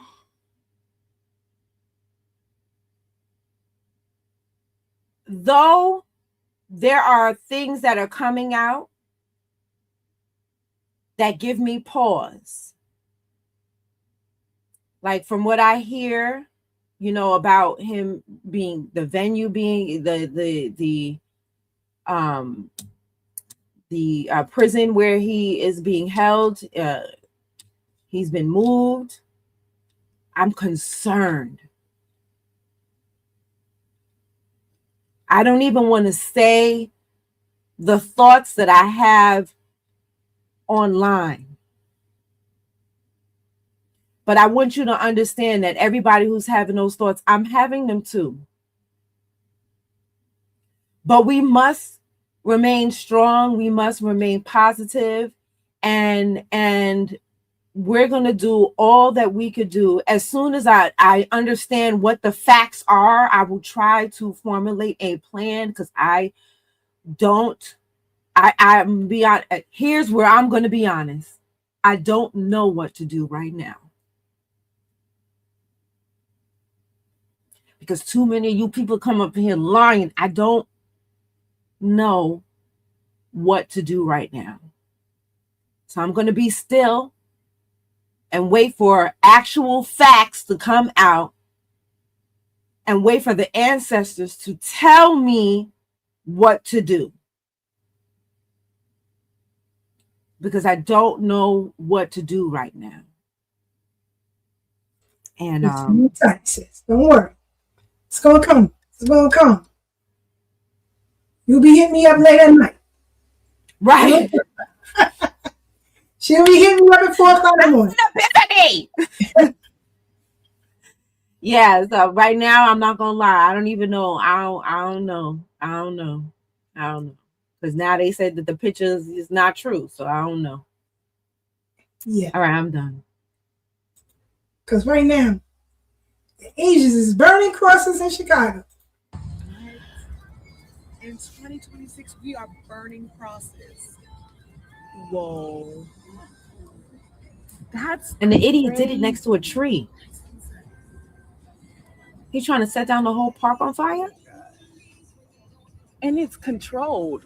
It's like a controlled This is burn. a very controlled burn. I wonder if that dude said it because he was walking awful close to it. And he found out that way. Whoa. All right. You don't gotta worry. It was an Asian who lit that cross. An Asian. Yes. Someone from Asia. Yes. Yes. Like I said, all immigrants are a problem. Not some, not a few, but all are a problem right now. So yeah, he's an Asian guy.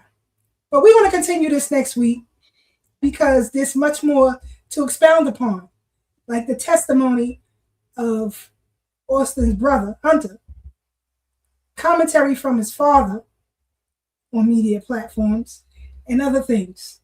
And I'm going to break down the law a little bit next week on what we could do once he's settled. Because I hear he's being moved all around now. Karmelo, that is. What we can do to garner a realm of protection around this young brother. So we'll discuss that later next week.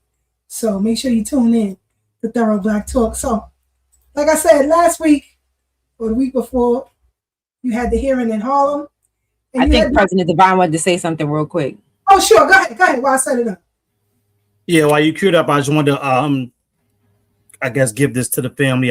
Not saying I'm a sage or I got all this wisdom, but just something that's on my heart right now based on what you just shared. One, we heard, and she said it in her first clip that you played, that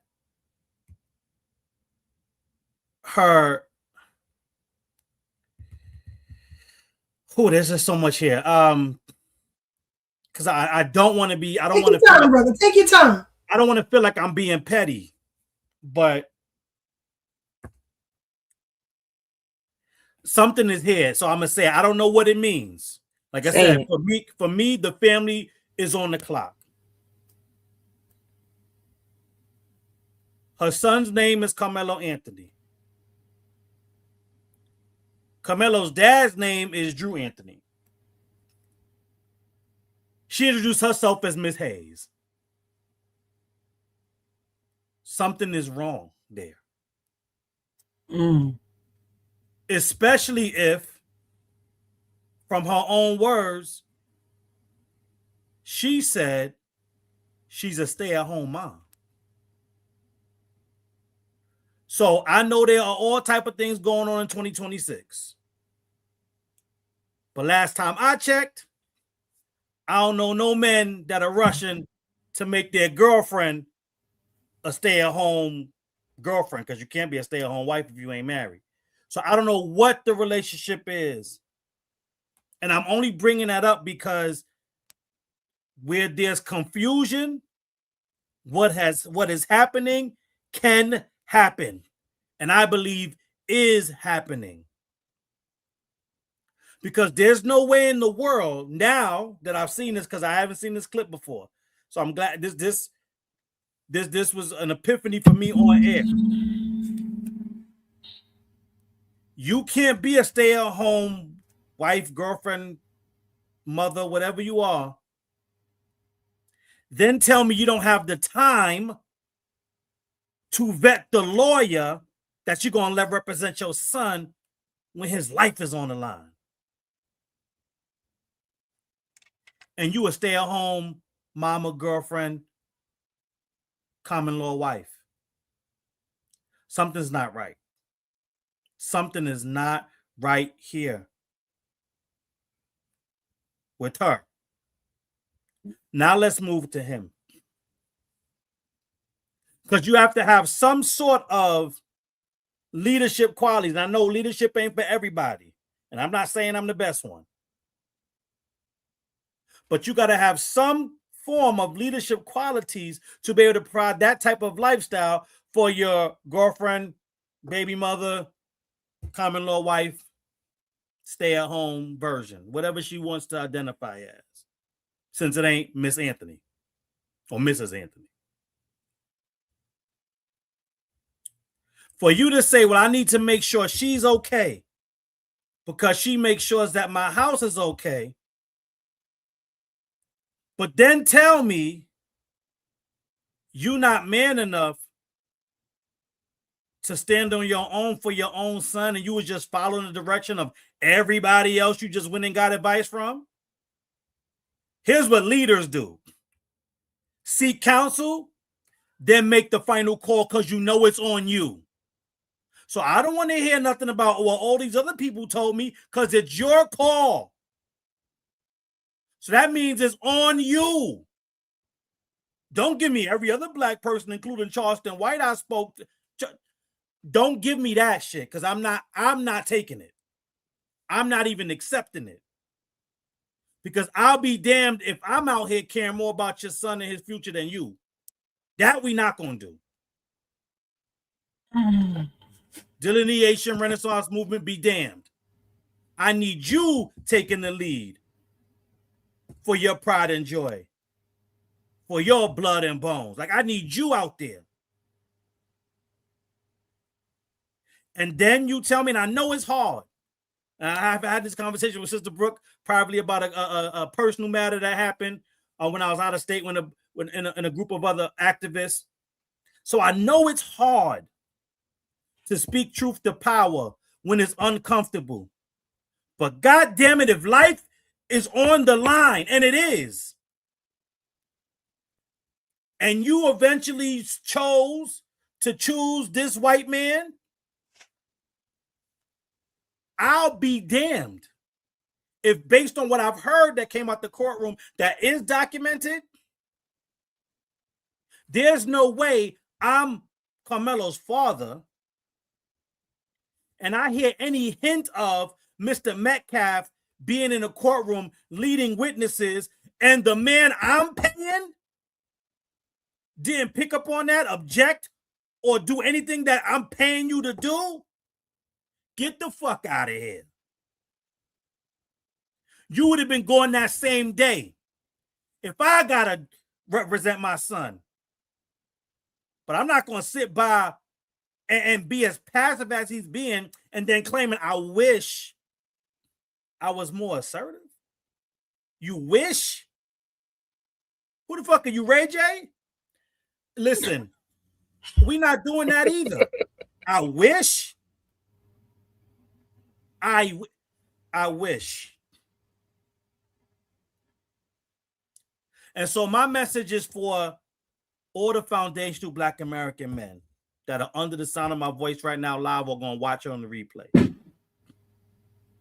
We do not have the luxury or the option to be meek and mild when it's time to be a leader. When it's time to stand for our families, when it's time to stand for our lineage, when it's time to stand for our ethnic group, we don't got the space. We have long passed the day where we were trying to be liked. And that day almost never existed for us anyway. Embrace being the bad guy for you and your family. Because if you don't do it, nobody else will. And if we aren't doing it for each and every one of our individual families, then it's not happening for our community. And if it's not happening for our community, this renaissance ain't going to go nowhere. It ain't going to produce no fruit. I don't give a shit who you got to speak out against. And I don't care who don't like it. You fading in and out, bro. He's fine for me. Keep going. Okay. But I'd be damned if I sat there and let somebody misrepresent my son when his life is on the line, and all I got is I wish I was more assertive when there was nothing but space and opportunity for you to pull his ass to the side at any point in time, long before you gave him a check, or before you had to pay him for his services, to tell him, you get the fuck in there and represent my son like I need and want him represented, or you can get out of here. Because as we can see, if you don't say it, nobody else will. And Foundation Black American Men, we got to be the ones to say it. Every chance we get to say it. Because if we don't say it, it don't get said. And if it don't get said, our families can't get fed. And I'll land there. Bars. You make it no plainer. You ain't making no plainer. You say something, Brother Ted? I said bars. He just dropped some bars. That's it. That's it. You know, but definitely we're going to continue this conversation next week because more information is coming out. And I have so much to discuss with you because I haven't even, like I said, got to the legal aspect of what went wrong, you know. And in the meantime, for next week, I want y'all to look at Batson v. Kentucky. I want you to look at that case. Batson, Batsen v. Kentucky. So you can be in the know for next week, okay? Because we're going to start with that. But during the reparations hearing, the presenters were Dr. Darity and Kirsten Mullen, talking about why lineage is important in our fight for reparations. Now that all these Democrats are now talking about Black people need reparations, but they still trying to grandfather everybody onto our claim, including themselves and their homies, which is problematic.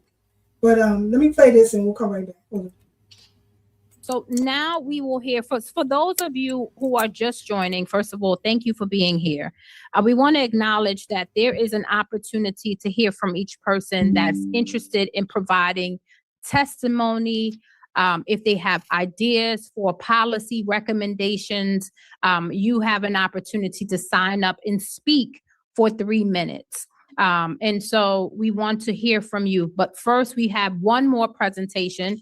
And these presentations are important for the commission, and it's important for you as New Yorkers to understand the work before us. And so I am honored to welcome Dr. William Darity Jr. and Kirsten Mullen, who are here with us today, and they are virtual. And I just want to describe a little bit about the work that they've been doing, because Dr. Darity is the Samuel DuBose Cook Distinguished Professor Emeritus of Public Policy, African and African American Studies and Economics at Duke University. He is widely regarded as one of the nation's leading scholars on racial inequity and the racial wealth gap and reparations policy. I'm just excited that he's here today because I've read his books and we are just thrilled. It feels like a celebrity here for us. Joining him is Kirsten Mullen, a folklorist, educator, writer, an arts consultant who has dedicated her career to preserving and advancing African-American history, culture, and heritage. And they are both with us today. This is exciting. She has contributed to the major cultural initiatives, including the development of Smithsonian's National Museum of African History and Culture. Folks, this is legacy in the room with us today, if you don't know. Together, they are co-authors of the influential book, From Here to Equality, Reparations for Black Americans in the 21st Century, which has shaped the national conversation on reparations and racial justice. Please join me in welcoming Dr. Darity and Ms. Mullen. Give them a round of applause. Thank you. Thank you very much. All right. So the significance of acknowledgement for us is this is the moment when the perpetrators take responsibility for their actions. This is, we're talking about, race-specific proposals, So the significance of acknowledgement, is that it can be it can allow for race-specific proposals that we believe will meet the court's strict scrutiny standard. Redress, you see the dollar sign. Some people say, it's only money, and we say, well, money is important. So acts of restitution, steps taken to heal the wound, monetary payments, and then closure in some ways. So this last component, conclosure, the C of ARC, matches the UN specifications of non-repetition. Okay. So, all right. Criteria for eligibility. All right. At least one ancestor, you'll be able to trace your lineage to one ancestor who was enslaved in the United States. So we're talking here about individuals who self-identified as Black on an official document for at least 12 years before enactment of reparations plan or a study commission on reparations. Okay. So we're talking about the 3 phases of the atrocities. So people will talk about, slavery reparations. We kind of blanch at that title, because we're talking not just about chattel slavery, but about the Jim Crow era and ongoing atrocities. So chattel slavery absolutely is the crucible that produces white supremacy in this country. The Jim Crow era, this is legal segregation in America, also known as American apartheid. 100 massacres and their consequences for Black Americans. We're talking about massacres that began, at the end of the Civil War and continued through World War II. Ongoing atrocities, mass incarceration, mass incarceration, police executions of unarmed Black people, sustained credit, housing, and employment discrimination, and the immense Black-white wealth disparity. Black American descendants of U.S. slavery have borne and continue to bear the undue burden of the cumulative effects of all 3 of these phases of the nation's trajectory of racial injustice. Okay. So, we focus on this lineage standard because we want to, we are aware that there are individuals who have been living as white who could trace their ancestry to, one individual who was enslaved, and those individuals would not be eligible for reparations from our point of view. We certainly think that Black Americans who do not have a U.S. slavery lineage are due reparations, but not from the United States government. For example, CARICOM is seeking reparations for the 26 countries, individual 26 countries of the Caribbean. All right. Identity standard, again, one of the purposes here, and this is really important, is to prevent people who are living as white, who might wake up tomorrow and say they were Black, and then attempt to recoup reparations. So a point of emphasis in our work is the gap in wealth between Black and white Americans. And so I'd like to share some information about the national scope of the problem, and then talk more specifically about what we know about New York State.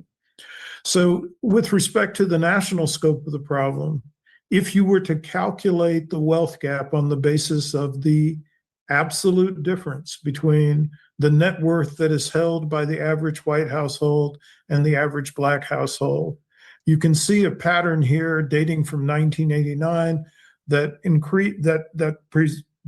presents a picture of a widening gap. And in fact, if you were to stretch this image back to 1870, you would see, again, a continuing process of the gap widening across the years.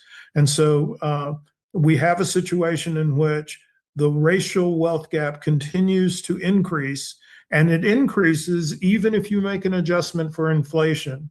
So the real value of the racial wealth gap has continued to rise over the years. This is a description of the stock market value of the 40 acres and a mule that was, well, not the mule, but just the land, that was promised to the freedmen at the end of the Civil War, but was never delivered. And as you can see here, if you were to use the rate of inflation, the rate of inflation as an adjustment over this long period of time, as well as the average rate of return on investments on the New York Stock Exchange, which is in the vicinity of 8 to 9%, then we're talking about a relatively spectacular value of $30 billion. That is, the right-hand column is millions of dollars. I'm sorry, $30 trillion by approximately 2020 or so. So that's a lost value that we could associate with the inability to transfer the value of the 40 acres onto stocks that are traded on the New York Stock Exchange. Okay. Let me pause that here, because last year we went to a Pan-African space and you had a woman there. It was about us. They were discussing us without us. But you had a woman there who claimed that her grandfather or great-grandfather was here since the late 1800s. And they all Black. But her family's from Barbados. Now, if you go to Barbados, and I've been more than once, they identify as Bajans. You go to Trinidad, I've been there more than once. They identify as Trinidadian. You go to Jamaica, same thing. When you go to Haiti, same thing. Tad has taken several trips to the continent of Africa. They identify with their homeland. It's only here now you want to be Black, because that affords you tangibles that you can't get if you wasn't. And that's why lineage is important, because then you push into the mark of making things race-based. And then you're double dipping, as you normally do. You're double dipping. You know, for example, if there were 2 sets of scholarships that were offered, I want to go to law school, right? It's going to cost me an arm and a leg to go to law school. I do want to go. So you want to send me to law school, send them scholarships my way. But anyway, you have law school scholarships for Black people. So everybody could apply who calling themselves Black. Then you have scholarships for the Caribbean that I can't apply to. But nobody seems to think that's a problem. And we've been operating this way for so long. People say, I come over here with nothing, and I'm able to get a loan, get my business started. Well, you come over here without a credit rating, so you can start from scratch. There's no way for them to check your credit back home, if you ever had it over there, which most of you don't. So you have that leg up. I have to hire an attorney to help me with certain legal amendments. The Office of New American provides free legal counsel for you, no matter what it is that you need.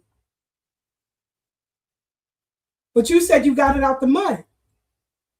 So lineage is very, very important.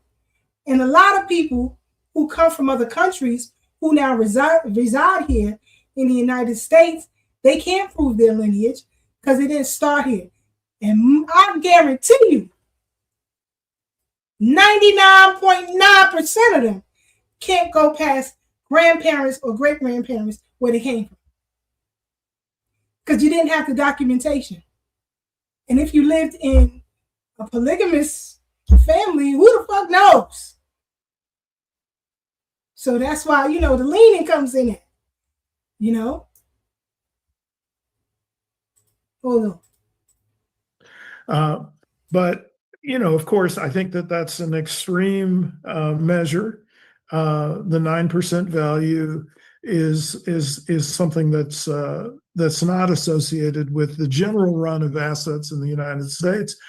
So instead, what we thought might be a more accurate way to characterize the disparity that's relevant to the well-being of Black Americans in the most fundamental way is to look at the racial wealth gap as it prevails in the present moment. And using data from the most recent survey of consumer finances, the 2022 data from the Federal Reserve, we come up with a figure of a total of about $16 to $20 trillion as the magnitude of the racial wealth gap in the United States. And we're going to argue that that should be an object for closure from a reparations plan. An alternative, however, is to measure the amount due based on the basis of the racial longevity gap, the average shortfall in the expected years of life between Blacks and whites, using the average statistical value of a human life, which has been estimated now at about $10 million per person.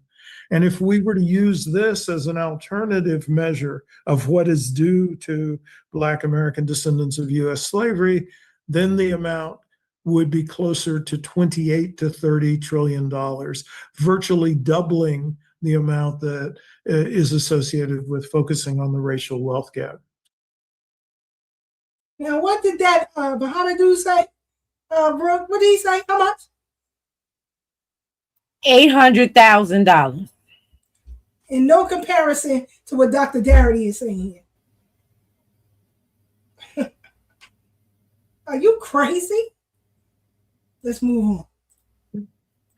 Now, people frequently argue that it's inappropriate to look at the mean gap because the median captures the more typical or representative experience of most members of a community or a population. But we have argued that if you're thinking about the racial wealth gap, you really should look at the difference at the mean, which is in the 2022 data from the Survey of Consumer Finances comes to approximately $1.15 million per household.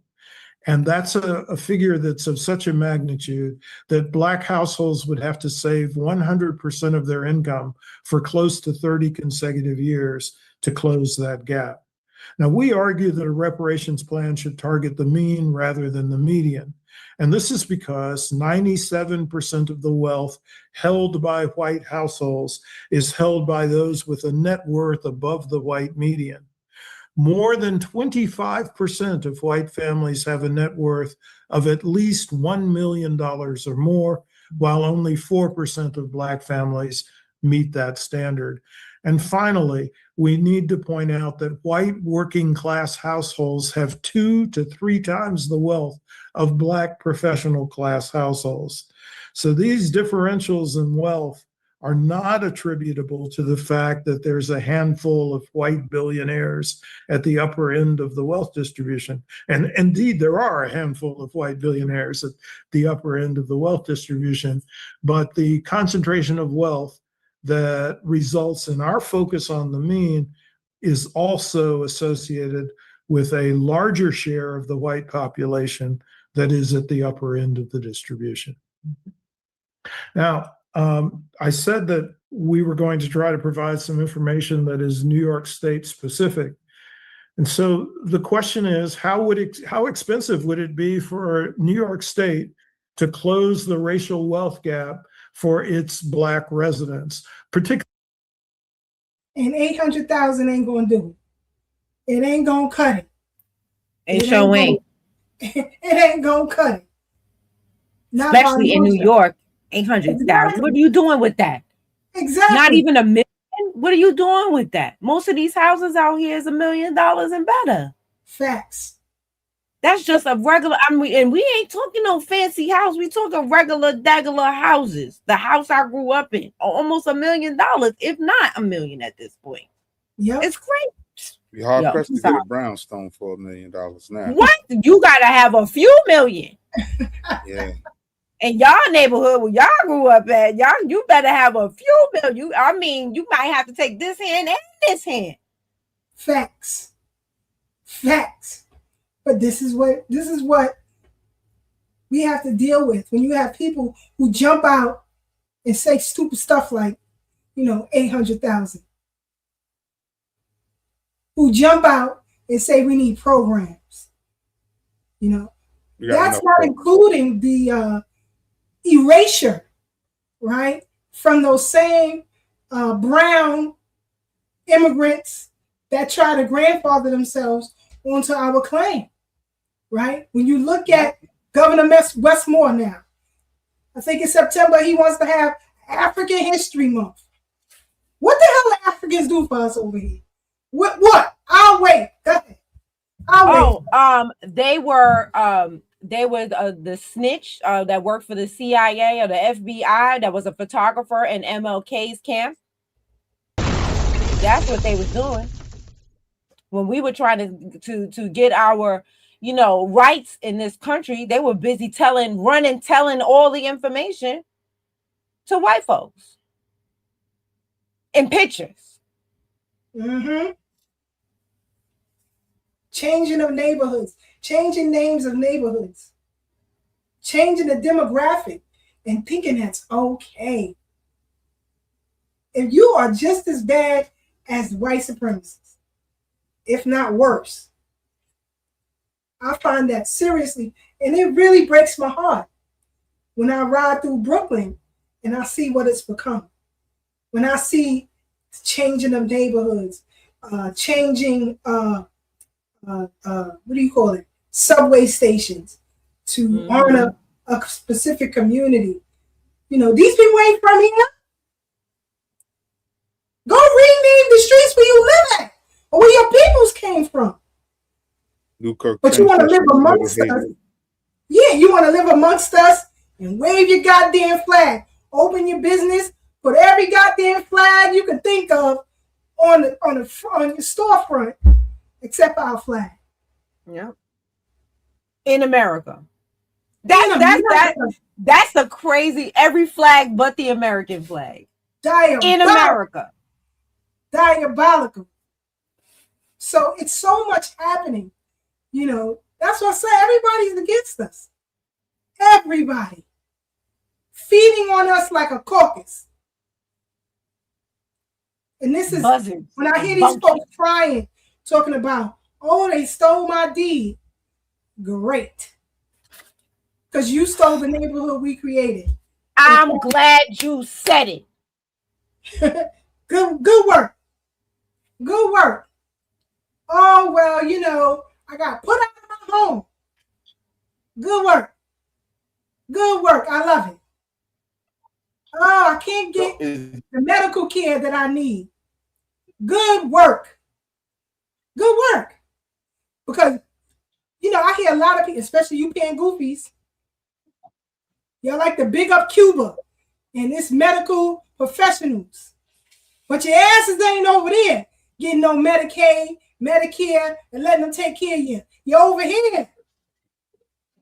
You're over here talking shit. Popping big shit. And it bothers me. It bothers me. Even those of you who are upset communities, who know it's wrong and don't say a goddamn thing. That part right there. Can I ask a I'm not question real quick? Go ahead, brother. What is the Black community as a whole doing about frequenting Asian shops in New York, in particular, It's up. in light of the child case? It's up. And we're going to try to stay on topic. But it's up. If you on TikTok, then you know. But y'all stuck over there in Facebook land, the land of the elderly. But if you on TikTok, you would know. You would know, because so many people are riding past these businesses in various states, showing them as empty. And you know Black people showing their businesses, going into those businesses, buying into them for us. You got schools opening up in Atlanta right now to teach you how to do this type of work, so you can open up a business. But that's what's happening. A lot of folks is out of the loop, and that too becomes a problem. You can't be out of the loop, because now I got to go back and start with you. You got to be in the loop. You know what I mean? You got to be in the loop of things, because things are moving swift, as Brother Devine always say. This Renaissance, it ain't slowing down. It's on the move. It's like a freight train. So and who's making? Hold on one second. Saturday we'll be on Empress Filet Space. Saturday night. Send me that picture, Devine. I sent the cartoon that I made of us just in case, of the three of us, just in case I didn't get a photo from y'all. But I gotta send one too. Yeah, if you pull up. Oh yeah. Oh yeah. You know. Hello. Sorry. I'll send it. So we'll be on that space. We going into the belly. And this is my last time. You understand that? This is my, either you get on board or we're going to run you over. That's Sister Breuck. I just want to say, and guess who's making videos? Talk about with the pan of chicken and broccoli from the Chinese restaurant in his hand. Guess who? Because you asking who is up. I'm like so hot that I could barely get the words out. You're asking, Brother Black, what are foundational Black Americans plan on doing? I want to tell you what other melanated or heavily melanated Americans who say that they Black are doing. They sitting there with the plate of chicken and broccoli from the Chinese restaurant, talk about, I'm not boycotting nothing. This chicken and broccoli is good. Those are the same things I used to get when I was talking about how I was boycotting them after the nail shop. I'm not boycotting nothing. I'm still, so when you go and you see people, well, you're not here in New York, but when you come back to New York and you see people in them nail shops, it don't be us. When you see people in them Chinese restaurants, it don't be us. When you see people going in they nasty ass fish markets that you can smell from 3 blocks away, it don't be us. Your compadres, your fellow countrymen are refusing to stand with us, even though it's a possibility that their children could also be succumb to the same fate. But they don't want to stand in solidarity with us. They would rather have shrimp or chicken and broccoli. So I'm going to ask you, Brother Black, what is your community going to do? Exactly what they did. What we doing. Yeah, the same thing. And that's why, that's why I rock with y'all. I don't mess with them. And that's been established. I can't even be mad at that. I can't even be mad at that. Well, come on over here, Brother Black. Come on over here, because them people crazy. Well, but to go further than your point, Sister Breuck, you got to understand something too. They getting it in their countries. They just burnt down a resort in Jamaica because they wasn't letting people use the beach. This was recent. It's probably a year or two ago. Sister Keisha talked about it a few times on this show already. You know what I'm saying? Yeah. Africa the same. You know what I'm saying? They had Chinese people in there building roads and engineering projects. They start abusing the people and start acting like they in their own country abusing people country they in. And I lived in Ghana, and I've said this on this. I used to see all the foreigners, mainly Indians and Lebanese, talking to the Ghanaians like they greasy, and I couldn't stand for that in front. You ain't gonna do that in front of me, because I don't work for you. I can air you out right now, and ain't nothing gonna happen to me. You know what I'm saying? And I used to do it all the time. So it is what it is. But then at the end of the day, like with the Anthony family, you got to man up and make those decisions. They hard but at the end of the day, if it's your child or your family members and you the one responsible for them, you the one got to speak up and handle the business as it needs to be handled. You can't have nobody else around you making decisions for you when it comes to that. Your son about to do third football numbers in prison. How long is the appeal going to take? A year or two? That boy going to be already institutionalized by that point. He's still a teenager, so he's impressionable. He going to come out and name, not Mellow. I yield. Shout out to Filet. She's on, says she can't wait to have us on Saturday night. So it's about to go down. We trying to get y'all right. Because you ain't right, you a problem. You don't be a problem, especially for me. Don't be my problem. You don't want those problems, trust me. But just so people can understand, I like this content creator. He goes in like a food inspector. Can I say something real quick? I wanted to talk about that. Go ahead. Yeah, I just wanted to put that 800,000 number in perspective because some people in the community don't know where that number comes from or what it is. And it's directly associated with Darity, but to Sister Brooks' point, a number of people, and no shade to them, but just aren't as well versed or just read half the story or just get a snippet and run with it with a number without getting the full context. So this is full disclosure.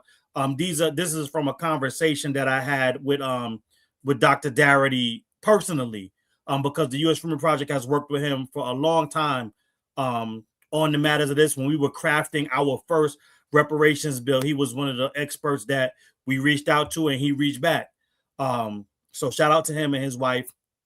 And they are definitely experts in the field, but also willing to work with those that they see are holding true to the lineage standard, because that is what they hold true to. And so that $800,000 number is what it would take to close the racial wealth gap, as they call it, between white Americans and Black Americans. So obviously, this was a point of contention between us and Dr. Darity, because we were moving past racial language. So that was the first point of contention.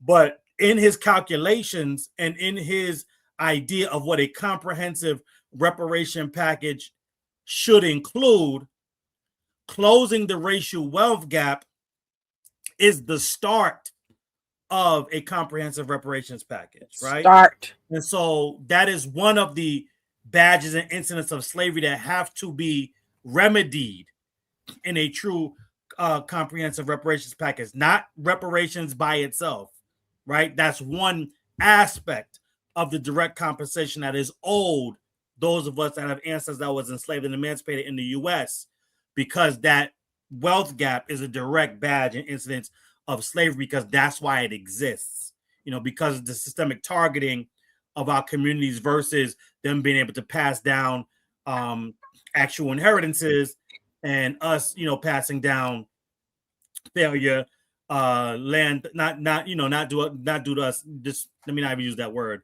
because that's just the word we were using at the time of that conversation, but just direct targeting from the system itself, from this government we were paying taxes to.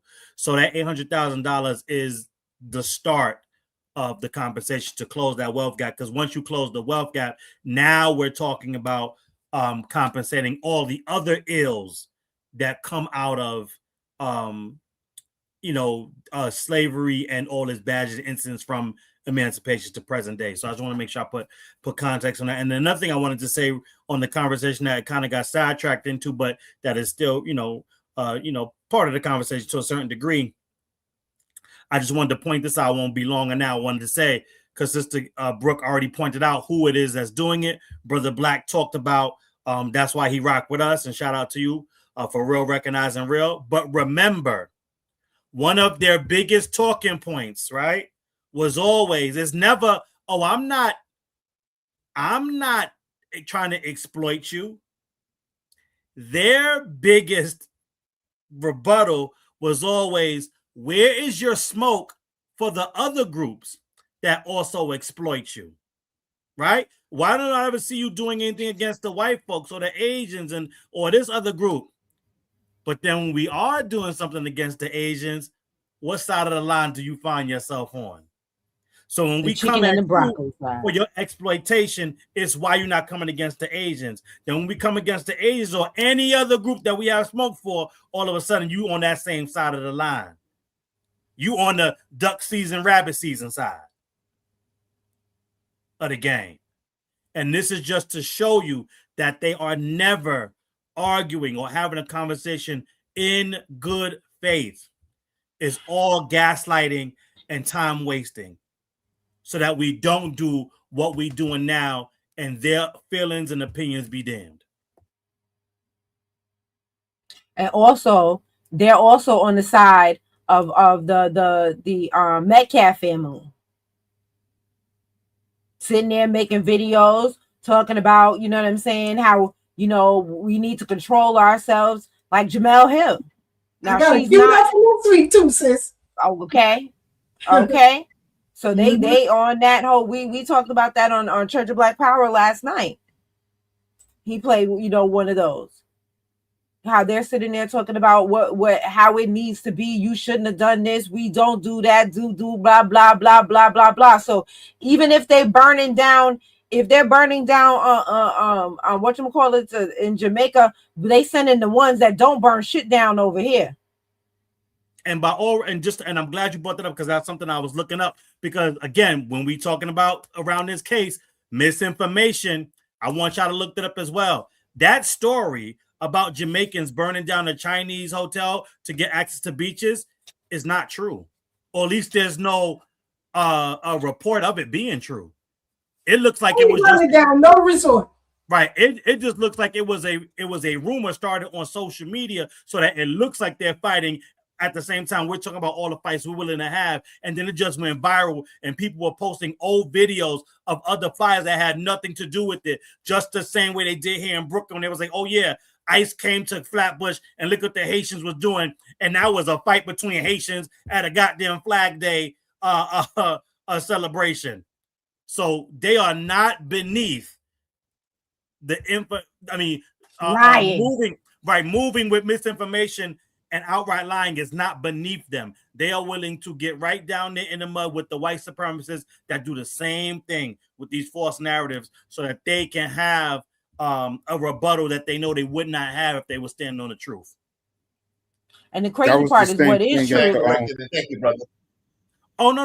Listen, I was caught up too. I was proud of them. And that's the thing. We not hating on it. I was proud, like, oh, finally. And so I'm looking for the story so I can start posting that up to give them some shine. And I'm like, wait, why is there no official story anywhere? And I'm looking. And I'm like, wait, this don't exist. I had to go to Snopes and all the other places to be like, wait, hold on. Where was this fire in Jamaica where they burnt this down and nothing? I'm like, get the hell out of here. But remember, this is social media where they put out all types of false information. Like even when they were saying that foundational Black Americans were working with the government to thwart the efforts of Pan-Africans. Remember, they showed that at the spot we bum rushed. Yeah. And then when you look it up, you find out that's fake. But look how many people reposted that and ran with that as a talking point and narrative until we debunked it. Like, no, really. Including Professor Smalls. You beat me to the punch. because Oh, even he sorry. regurgitated that. One thing I always say about Professor Anthony Browder, he says, before you make any statement, research it with 4 different reputable sources. Make Yeah. sure you got 4 reputable sources before you even speak on certain things.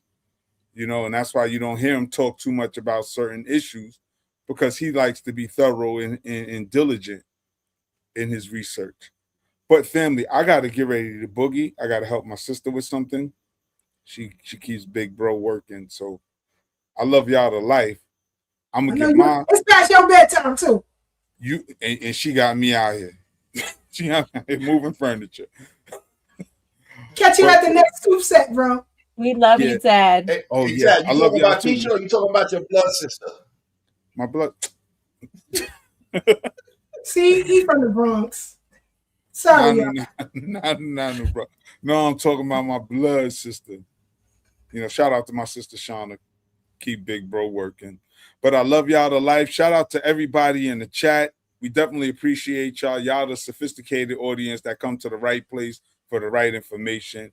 And we value that. And hopefully we provide value for you as you go out here on this battlefield and deal with these idiots. So, tune into OG Wisdom every Sunday at 2 p.m. All right, me and my partner C Cut and our sister Keisha, we do the 1-2 over there. So y'all stay up, stay blessed, stay true, and I will see y'all Sunday or next Thursday. Peace. See, bro. Talking to back channel. Mm-hmm. There's a clip that I want to play. And I thank Dr. Darity and Kirsten Mullen for coming in and just laying it down, you know, because a lot of people, they in their feelings, they in their back. When they come to these hearings, you got one girl, when she was in the Schaumburg, she was the proud of her Jamaican heritage. Now she want to be Gullah Geechee. Yep. No. Her and that old dude, they look alike, so they might be related because his accent comes in and goes out. But he gets on my nerves too. Talking about that Pinkster holiday. We ain't dumb. I know what's popping over here. I'm a New Yorker. You don't gotta tell me nothing. Go Not to the the Pink- shoemaker, Pops. Just because you old don't mean you got to be ragged. You know, you don't got to be ragged. The accent comes in and out. So I hear from you too. You know, you claim, man, you a doctor, you got this going on, that going on. You know, tell man to get you a wig. Leave Brooke alone. Just go about your business. You know. And you know she was advertising for that Pinkster too. Yeah. Like, get out of here. Who you talking to? Then you got Lori Daniels. We ran her out of a room. What was it, the other day? The girl with the trinkets of human trafficking. The live we was on was a Zoom call. The Zoom call. Oh, honey. She saw us in here. She got honey. Oh, you talking about Lori Daniels' favors? Yes, she got a out of there. Oh yeah, you know everywhere I go, she run. Run. Now you made Jennifer Austin Jones. She ran and never came back. She never you sent her. I mean, her ass was smoking. She ran and never came back. We ain't seen her and she be like in the smile up in President Devine's face. You didn't think I wasn't gonna tell it? I'm gonna tell it. When none of us are around, she be trying to bat her eyes, looking up. You know, we could work together. President Devine ain't telling it. I was like, yeah, because she knew me, Keisha, and that none of us was there. She was all in his face. Why you ain't saying nothing? I see you still on mute. You ain't saying shit. She want to bring up Baba Louie Love over there. She wants to bring that Baba Louie Love to you, bro.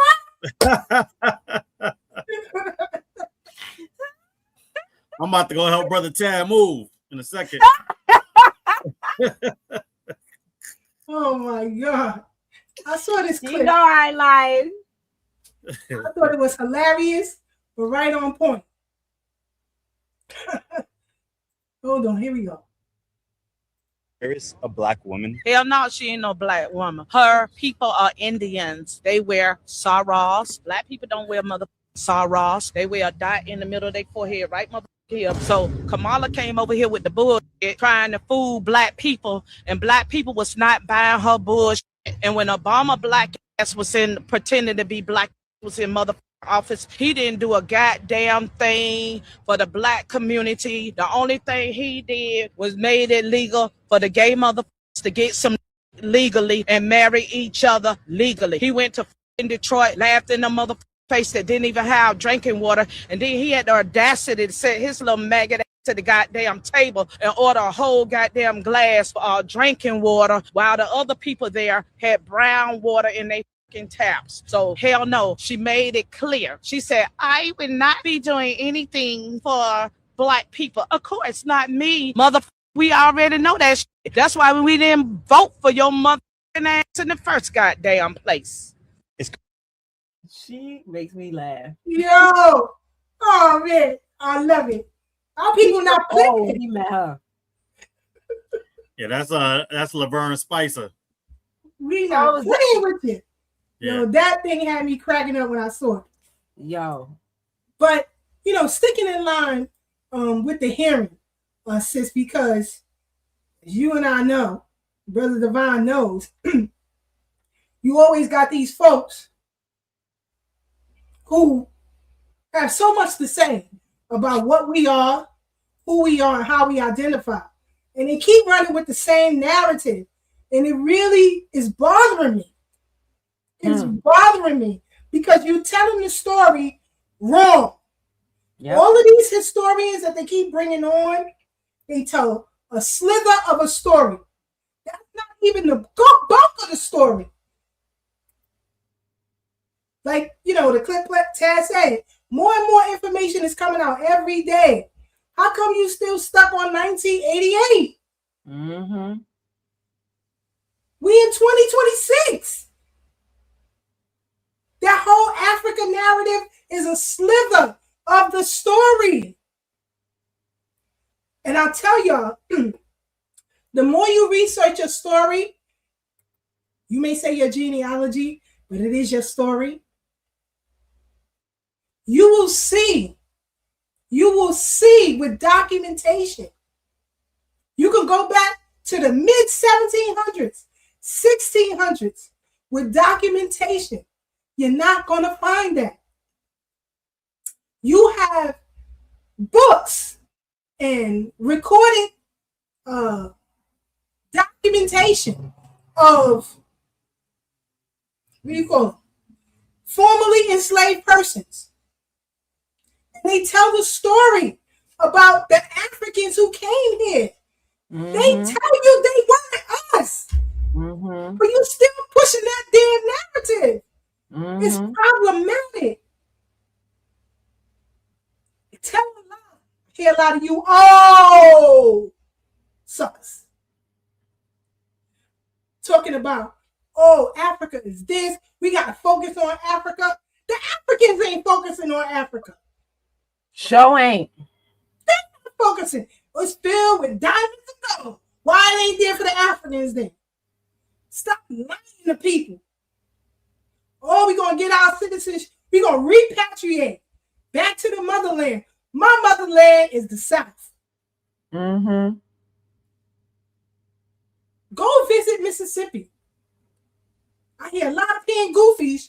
Y'all talk about how great Fannie Lou Hamer is, but you ain't been to her hometown. I bet you ain't been there. See that beautiful statue of her there. But when I tell you it's hard times there, that's where you need to be building a business at.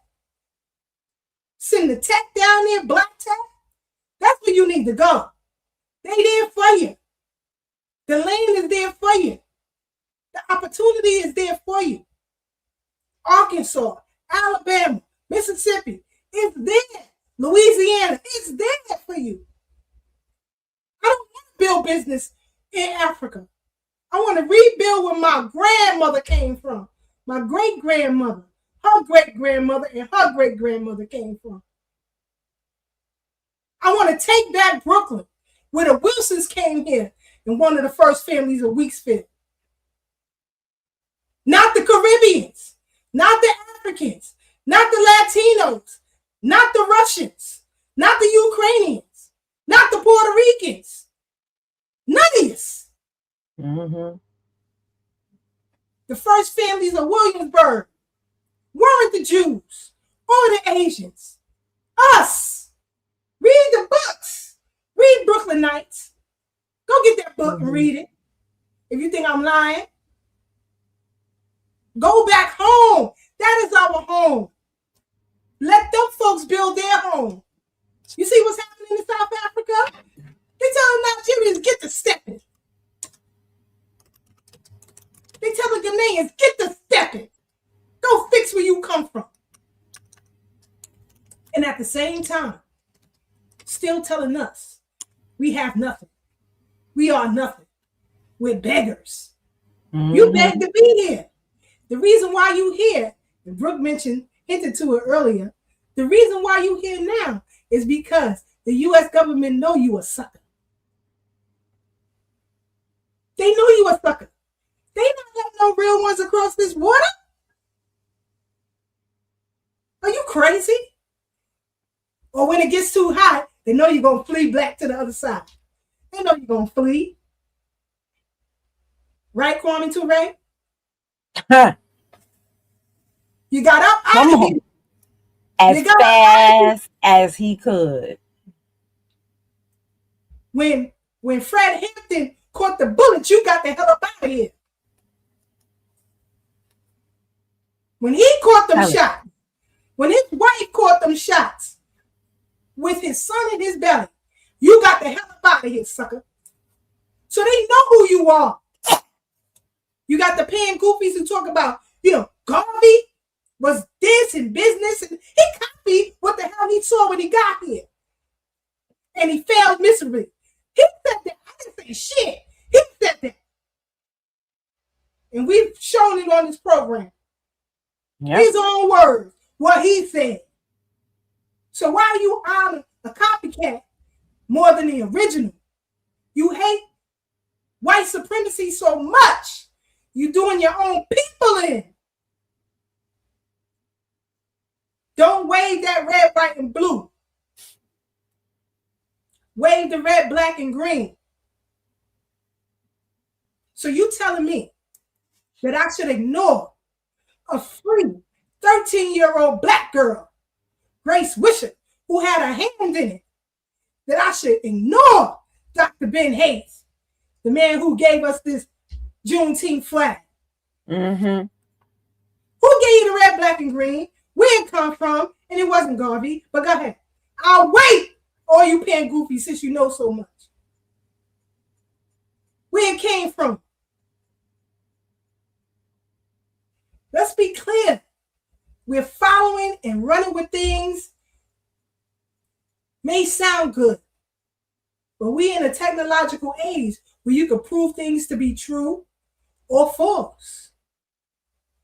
You have museums that are open up in every state. Go visit them. Go visit. It's there for you to look. Don't tell me about Black men, the American Revolution.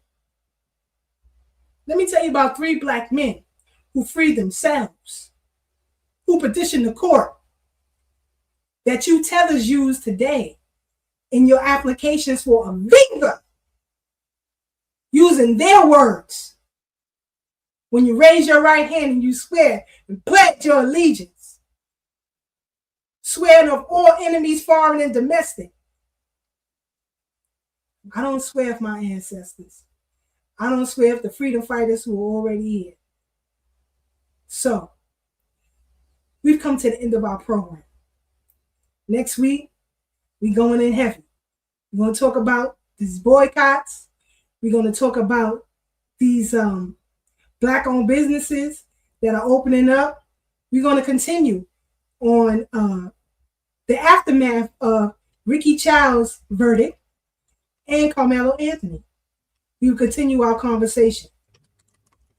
Brother Devine, I don't know where Marcia is. Brother Devine, your final thoughts and commentary. Let's get the folks up out of here. Oh man, so I'm gonna be super short-winded today because I was about to go in and talk about what you said we're gonna talk about next week. Go ahead. Do what you feel. Do what you feel. So I'll just give a precursor because now I can have the family, do their own research. It'll be more like a homework assignment. Because as we can see, we are coming up against it. We have seen what the quote unquote coalitions of the past that they told us we had. We see who they are really siding with and who they have always sided with and or who has always elevated them above us. See, and I was talking to somebody today earlier, because they were talking about just like the ideals and the pillars of what it means to be American. And I often say the greatest trick Pan-Africanism ever pulled off was that it told us that African and Black were the same. Mm-hmm. But here's what the other half of that is that I was talking to this person. I had to add on to it today. Not only do they lie to us and tell us that African is the same thing as being Black, but they told us that being American is the same thing as being white. And under that false premise is how, for the past 60 years at the very least, they have taken our political conversations and framed it in such a way that you are a sellout if you claim the country that your ancestors built. And so that is what we have been fighting against, and we're fighting against the last remnants of that now, right? The lingering effects of the people, as Sister Breuck has said, are the mice on the trap, and they're squeaking and squealing because they know now that they can't get off. And so all they can do is throw the last bit of noise out that they got until there's no more breath left. Sorry to give as graphic as that, but that's what it is, because they are understanding what all the other ethnic groups in this country are understanding. That when foundational Black Americans get on code, we are undefeated. And I was talking with Sister Breuck, so I'll go here. So you guys, I want you guys to look up the Montgomery bus boycott for next week. And not just the surface level, because I was able to dig deep into some things, and that's what I was going to talk about, but I won't even talk about it because now I can go into more depth next week. But look at the systemic obstacles that they placed in the way as our people were exercising our right to choose who we do business with and who we don't. Because like most of our movements, it's never just us trying to get us in line. And once we do that, everything is rainbows and butterflies and orange and blue skies in honor of the Knicks. There's always a systemic component and opponent that shows their face. Because there was injunctions, there were laws, things were outlawed, just for us saying, we're not going to get on any bus where we can't sit on wherever we want to sit on at. So look that up, because that is what is coming. I just want us to understand what's coming, because they have the same playbook. And we can go into more detail on that. And I'll land here, because I was talking to my sister Breuck, and I was watching the game yesterday after getting off the live and while I was on the live. And I had to remember my own words that I said on church on church's platform yesterday. And just from a purist standpoint, right? From a basketball standpoint, I was annoyed, right? Because I understand, and don't get me wrong, I'm even though I see the tethers showing out and showing their ass around this New York thing, right? Because the Knicks are winning all of a sudden. Now everybody want to jump on the bandwagon, and it's a whole bunch of these tethers and transplants from abroad, not even from other states. It's the ones that are from abroad that are trying to define who's New York and who's not. But that's a conversation for a separate day. So even though they're going to annoy the hell out of me, and they're going to try to make Jose Alvarado, who averages 2 points a game, they're going to try to make him a Puerto Rican hero and say he created hip-hop too. Once the Knicks win, that's just something we got to deal with when it comes, right? Because we already know they're going to do what they do. But getting back to the conversation about the game, I was upset at the way in which the Spurs, even though I wanted the Knicks to win, threw that game away from a perspective of just watching the game and how it's supposed to be played. There's no way logically you're supposed to lose a game that you're up 30 points in the second half. You're not supposed to be able to lose a game that you're up 20 points in the fourth quarter.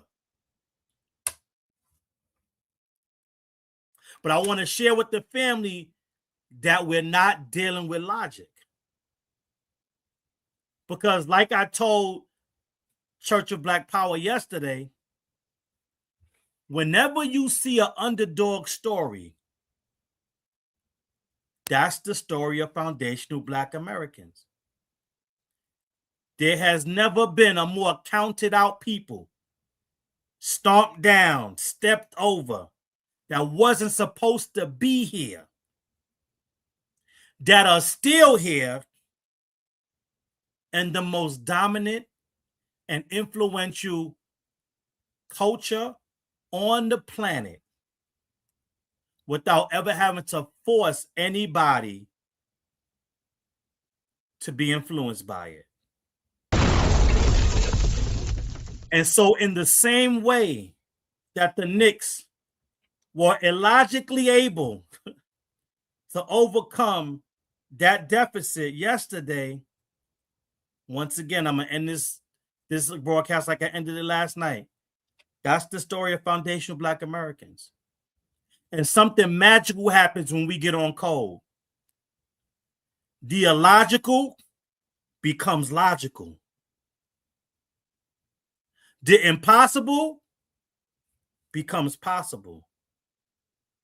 We were never supposed to be able to force a government that codified slavery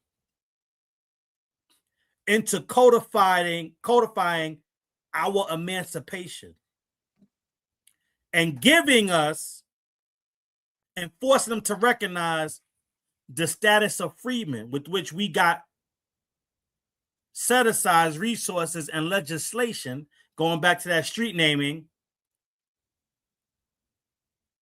on the actions of Charles Sumner, who in Brooklyn, they renamed Sumner after Marcus Garvey in Brooklyn.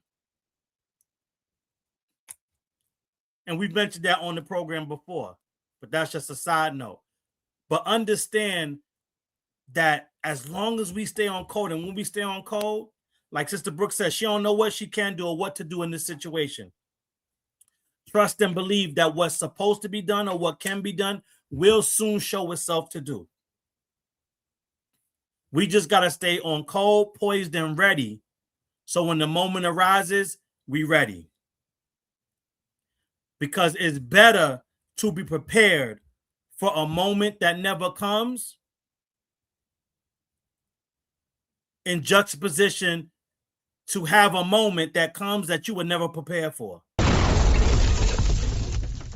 And this movement is preparing us for all the moments to come, that when they come, we represent and stand on lineage business like the Knicks did last night. And I land there. I think people miss that. Word. I think people miss what you said. Word. Sumner Avenue. Mm-hmm. For those of you who don't know, Charles Sumner was a congressman who warned Black people to get out of the Democratic Party and the Republican parties. He said, your own liberation will come to you forming your own party. And when he said that, the nephew of President Andrew Jackson beat the stuffing out of Charles Sumner on the House floor. All to death with a cane for telling Black people what they needed to do. And they changed Sumner Avenue to Marcus Garvey Boulevard. Which is so telling.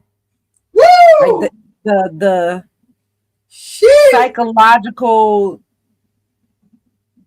manifestations that brings, like, just from them taking an actual person that actually wanted to help us or actually had a plan to changing into a person who was a lying, scamming, womanizing, running, fleeing piece of shit. Oh! And made us think that was better. Got us happy for the name change. This is why I like sitting under people like Keisha. This is why I like learning from people like President Devine, because one thing I don't like is for people to play in my face. I don't like when people be playing in my face. Like, you know, like, whew.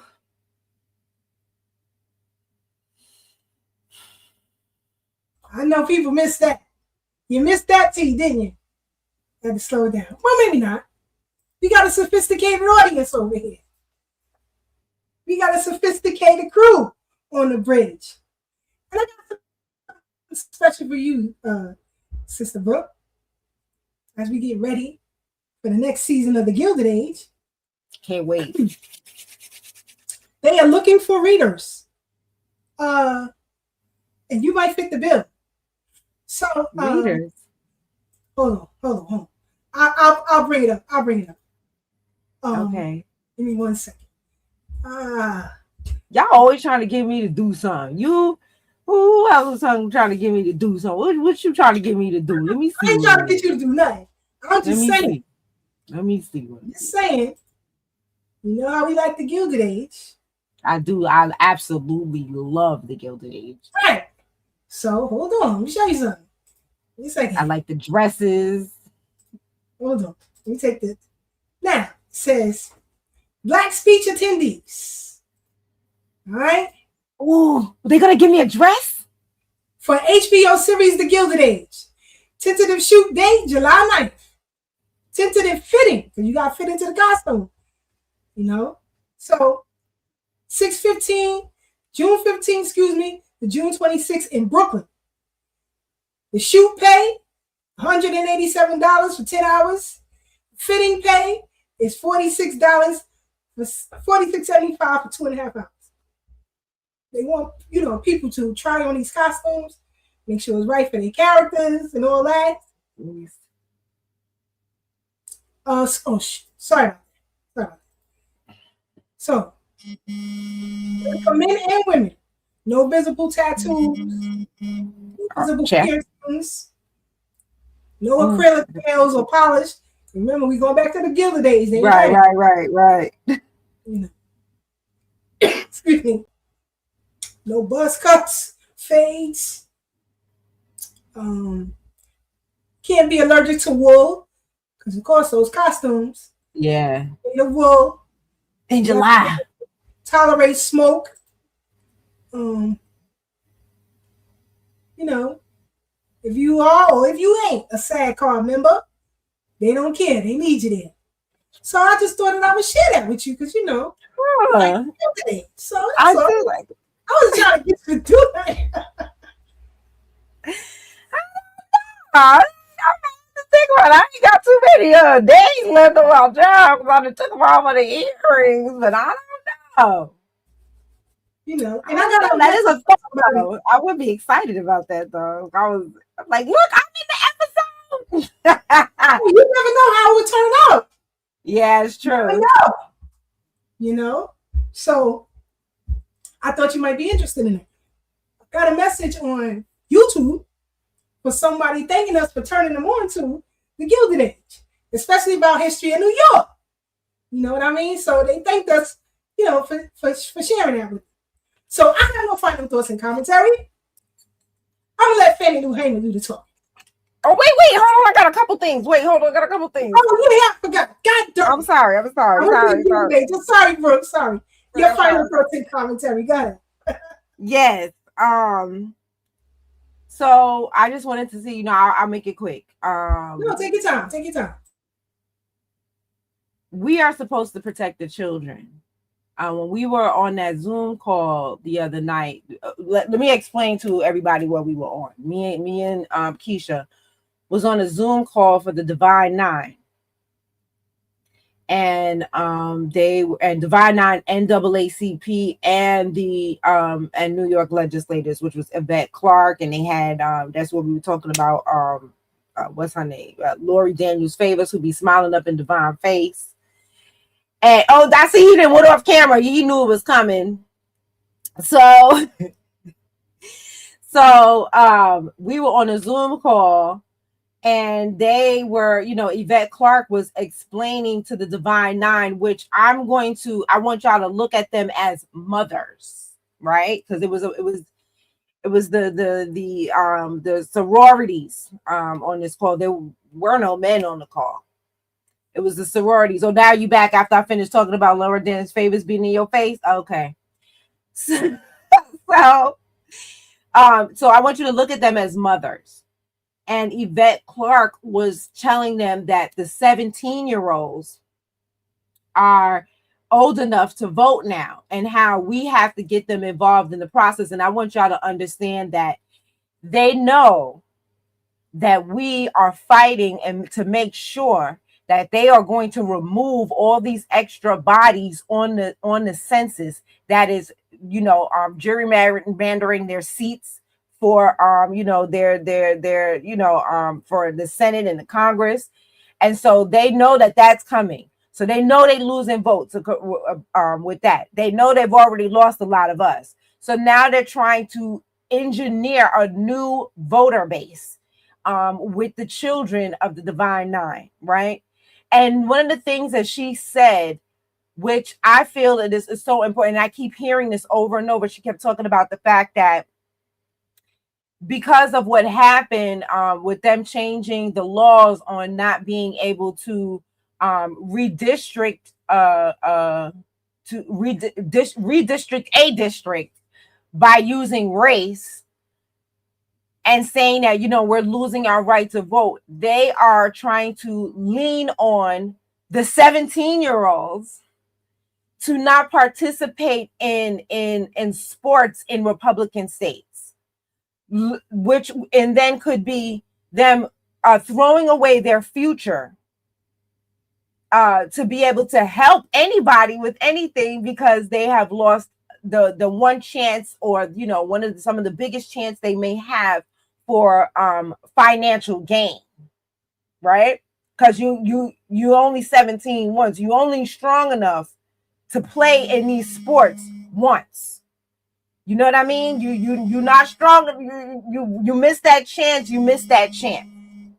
And so she keeps saying, you know, well, SNCC was a bunch of students, and how the students gave up this and they gave up, you know, college seats and da-da-da-da. Understand, SNCC wasn't alone. SNCC had the Deacons of Defense behind them. President Devine took, what's that lady name who pushed the gun out the way? Gloria Richardson. Gloria Richardson, she was a parent of Gloria. Thank you so much. Gloria Richardson, she was a parent of one of the students in SNCC. So understand, she was so involved, and it just wasn't her child out there by herself. People wasn't just letting their kids go by themselves and leaving it all on the backs of the children. That's not what was happening, but that's how they're framing it. We always protected our kids. We always looked out for our kids. We never left it all on their shoulders. It's just that all Black people fought together as one, the youth, the adults, you know what I'm saying? Everybody, we all was in this fight together because we all was fighting for a better future. Parents, a future for their kids, kids, a future for themselves and their children. And so I said in that meeting, it's so interesting that you guys do this, but you haven't done anything about a Black hate crime bill. But you want to put this on the backs of children because she kept saying, we don't have the majority. When you had the majority, why didn't you take that majority and pass a hate crime bill to protect these very same boys that you are now asking to sacrifice their freedoms for you to keep your goddamn seat because ain't nobody lost the right to vote? We can still vote. No, you were too busy fighting for TPS statuses. You were too busy telling us that we don't have IDs, so that we couldn't vote because we can't ask for IDs at the voting place because we Black people don't have. You so busy lying. You didn't care nothing about these kids, and now you want them to sacrifice their future for you, bitch. No, we're going to protect our children, and we're not going to let the likes of you sacrifice our children's future. And then DW said this is the perfect time to release ICE. Baby, I don't know if you saw DW, but Tom Holman is coming.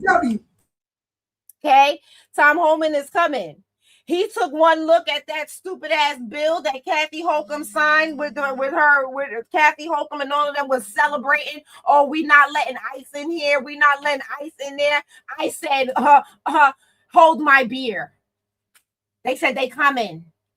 The state cannot tell the federal government where to go, what to do, and how to do it. They can't do it. So now ICE is coming. So, and I suggest, they coming. And so all of the immigrants who know who to blame, because had Kathy Holcomb just worked with them in the first place and let them in Rikers, they wouldn't flood the streets like they about to flood the streets. So know who to blame. They would have just flooded Rikers, but now they're going to flood the streets, and they're going to catch who they're going to catch. And guess who's going to sit back with popcorn on my phone, watching all the videos that y'all post, my tablet, phone, whichever one I have in my hand at the time. I'm going to sit back and watch all the videos y'all post of ICE running through the city. So ICE is coming. So when y'all all of those fake New Yorkers, because I've been a Knicks fan since I was born. We was a Knicks household. You know what I'm saying? So all y'all Johnny come latelys, y'all better enjoy it now, because ICE is coming. It's about to get chilly during this heat wave. Brr. And I'll land. Y'all gonna make me peel myself over here. I always be doing that. I'm so sorry. Oh my God. I can't help it. You see, I'm making notes for next week already. So I'll be coming from the book, Race, Law, and American Society by Gloria J. Brown Marshall. God damn. I need the name. I need that book. I got it. Oh, don't worry. You know I'll be sending y'all cheat sheets. Yes. So I'll be sending y'all cheat sheets on the back end. Because some of the things that we witnessed in the courtroom with and outside of the courtroom with Karmelo Anthony, she breaks down the law in this book. I had this book for a long time. Anybody who used to go to UAM, you know this was a requirement. So we're going to deal with a lot of cases from that book, including Batson v. Kentucky. So I'll send y'all a cheat sheet in the back end of Sister Breuck and Brother Devine and Brother Tad.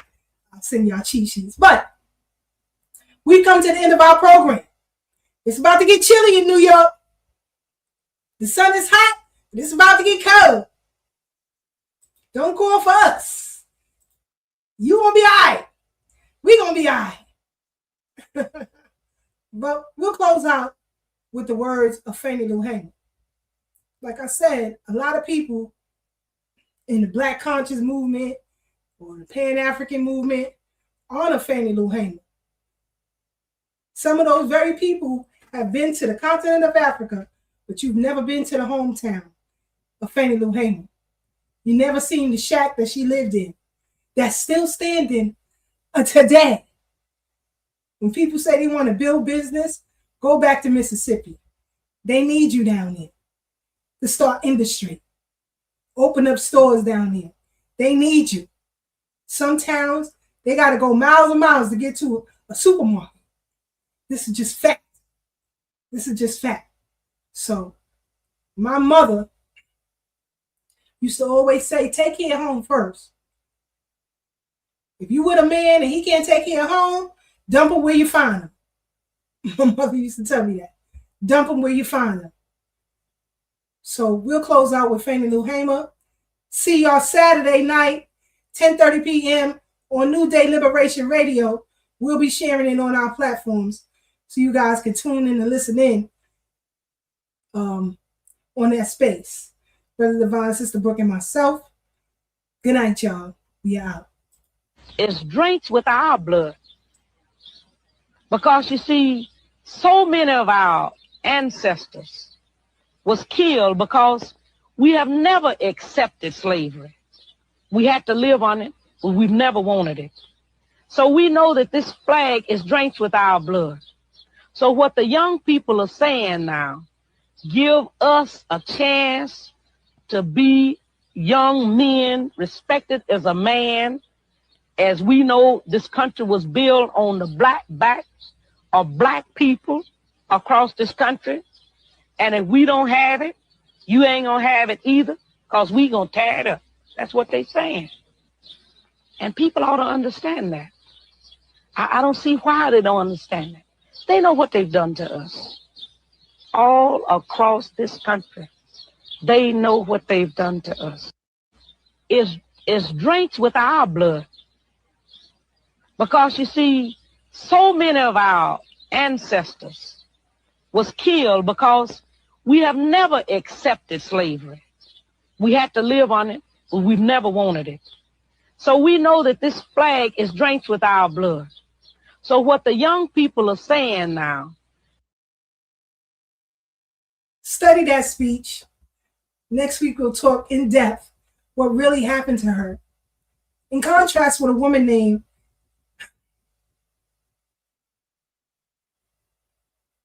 it really bothers me.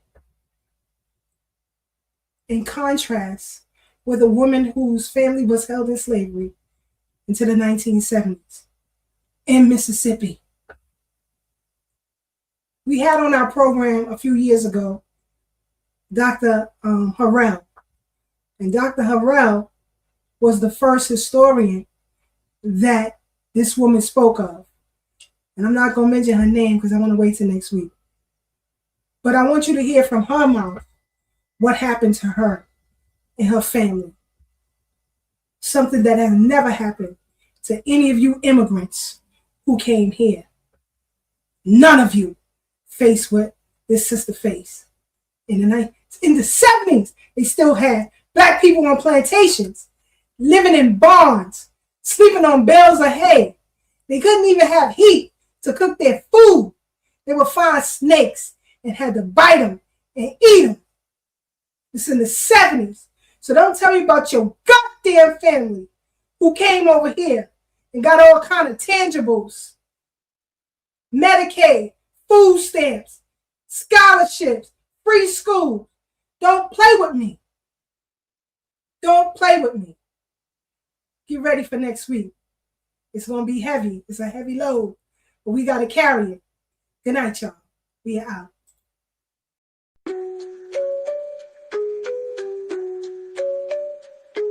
On the Brooklyn Bridge tonight, voices strong, knowledge tight. Thorough Black Talk in the air, changing minds, changing flair.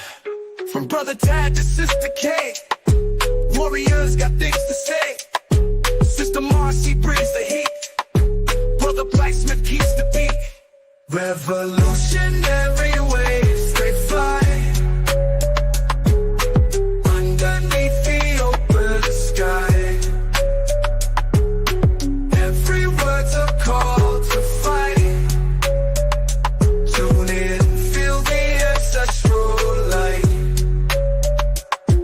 Thursday nights the world will see Black Power media on a spree. Facebook, YouTube all aligned, breaking free from every bind. Social talk and politics, every voice breaks through the matrix. Commentary raw and true, for the many, not the few. Revolutionary waves, they fly underneath the open sky. Every word's a call to fight. Tune in, feel the ancestral light.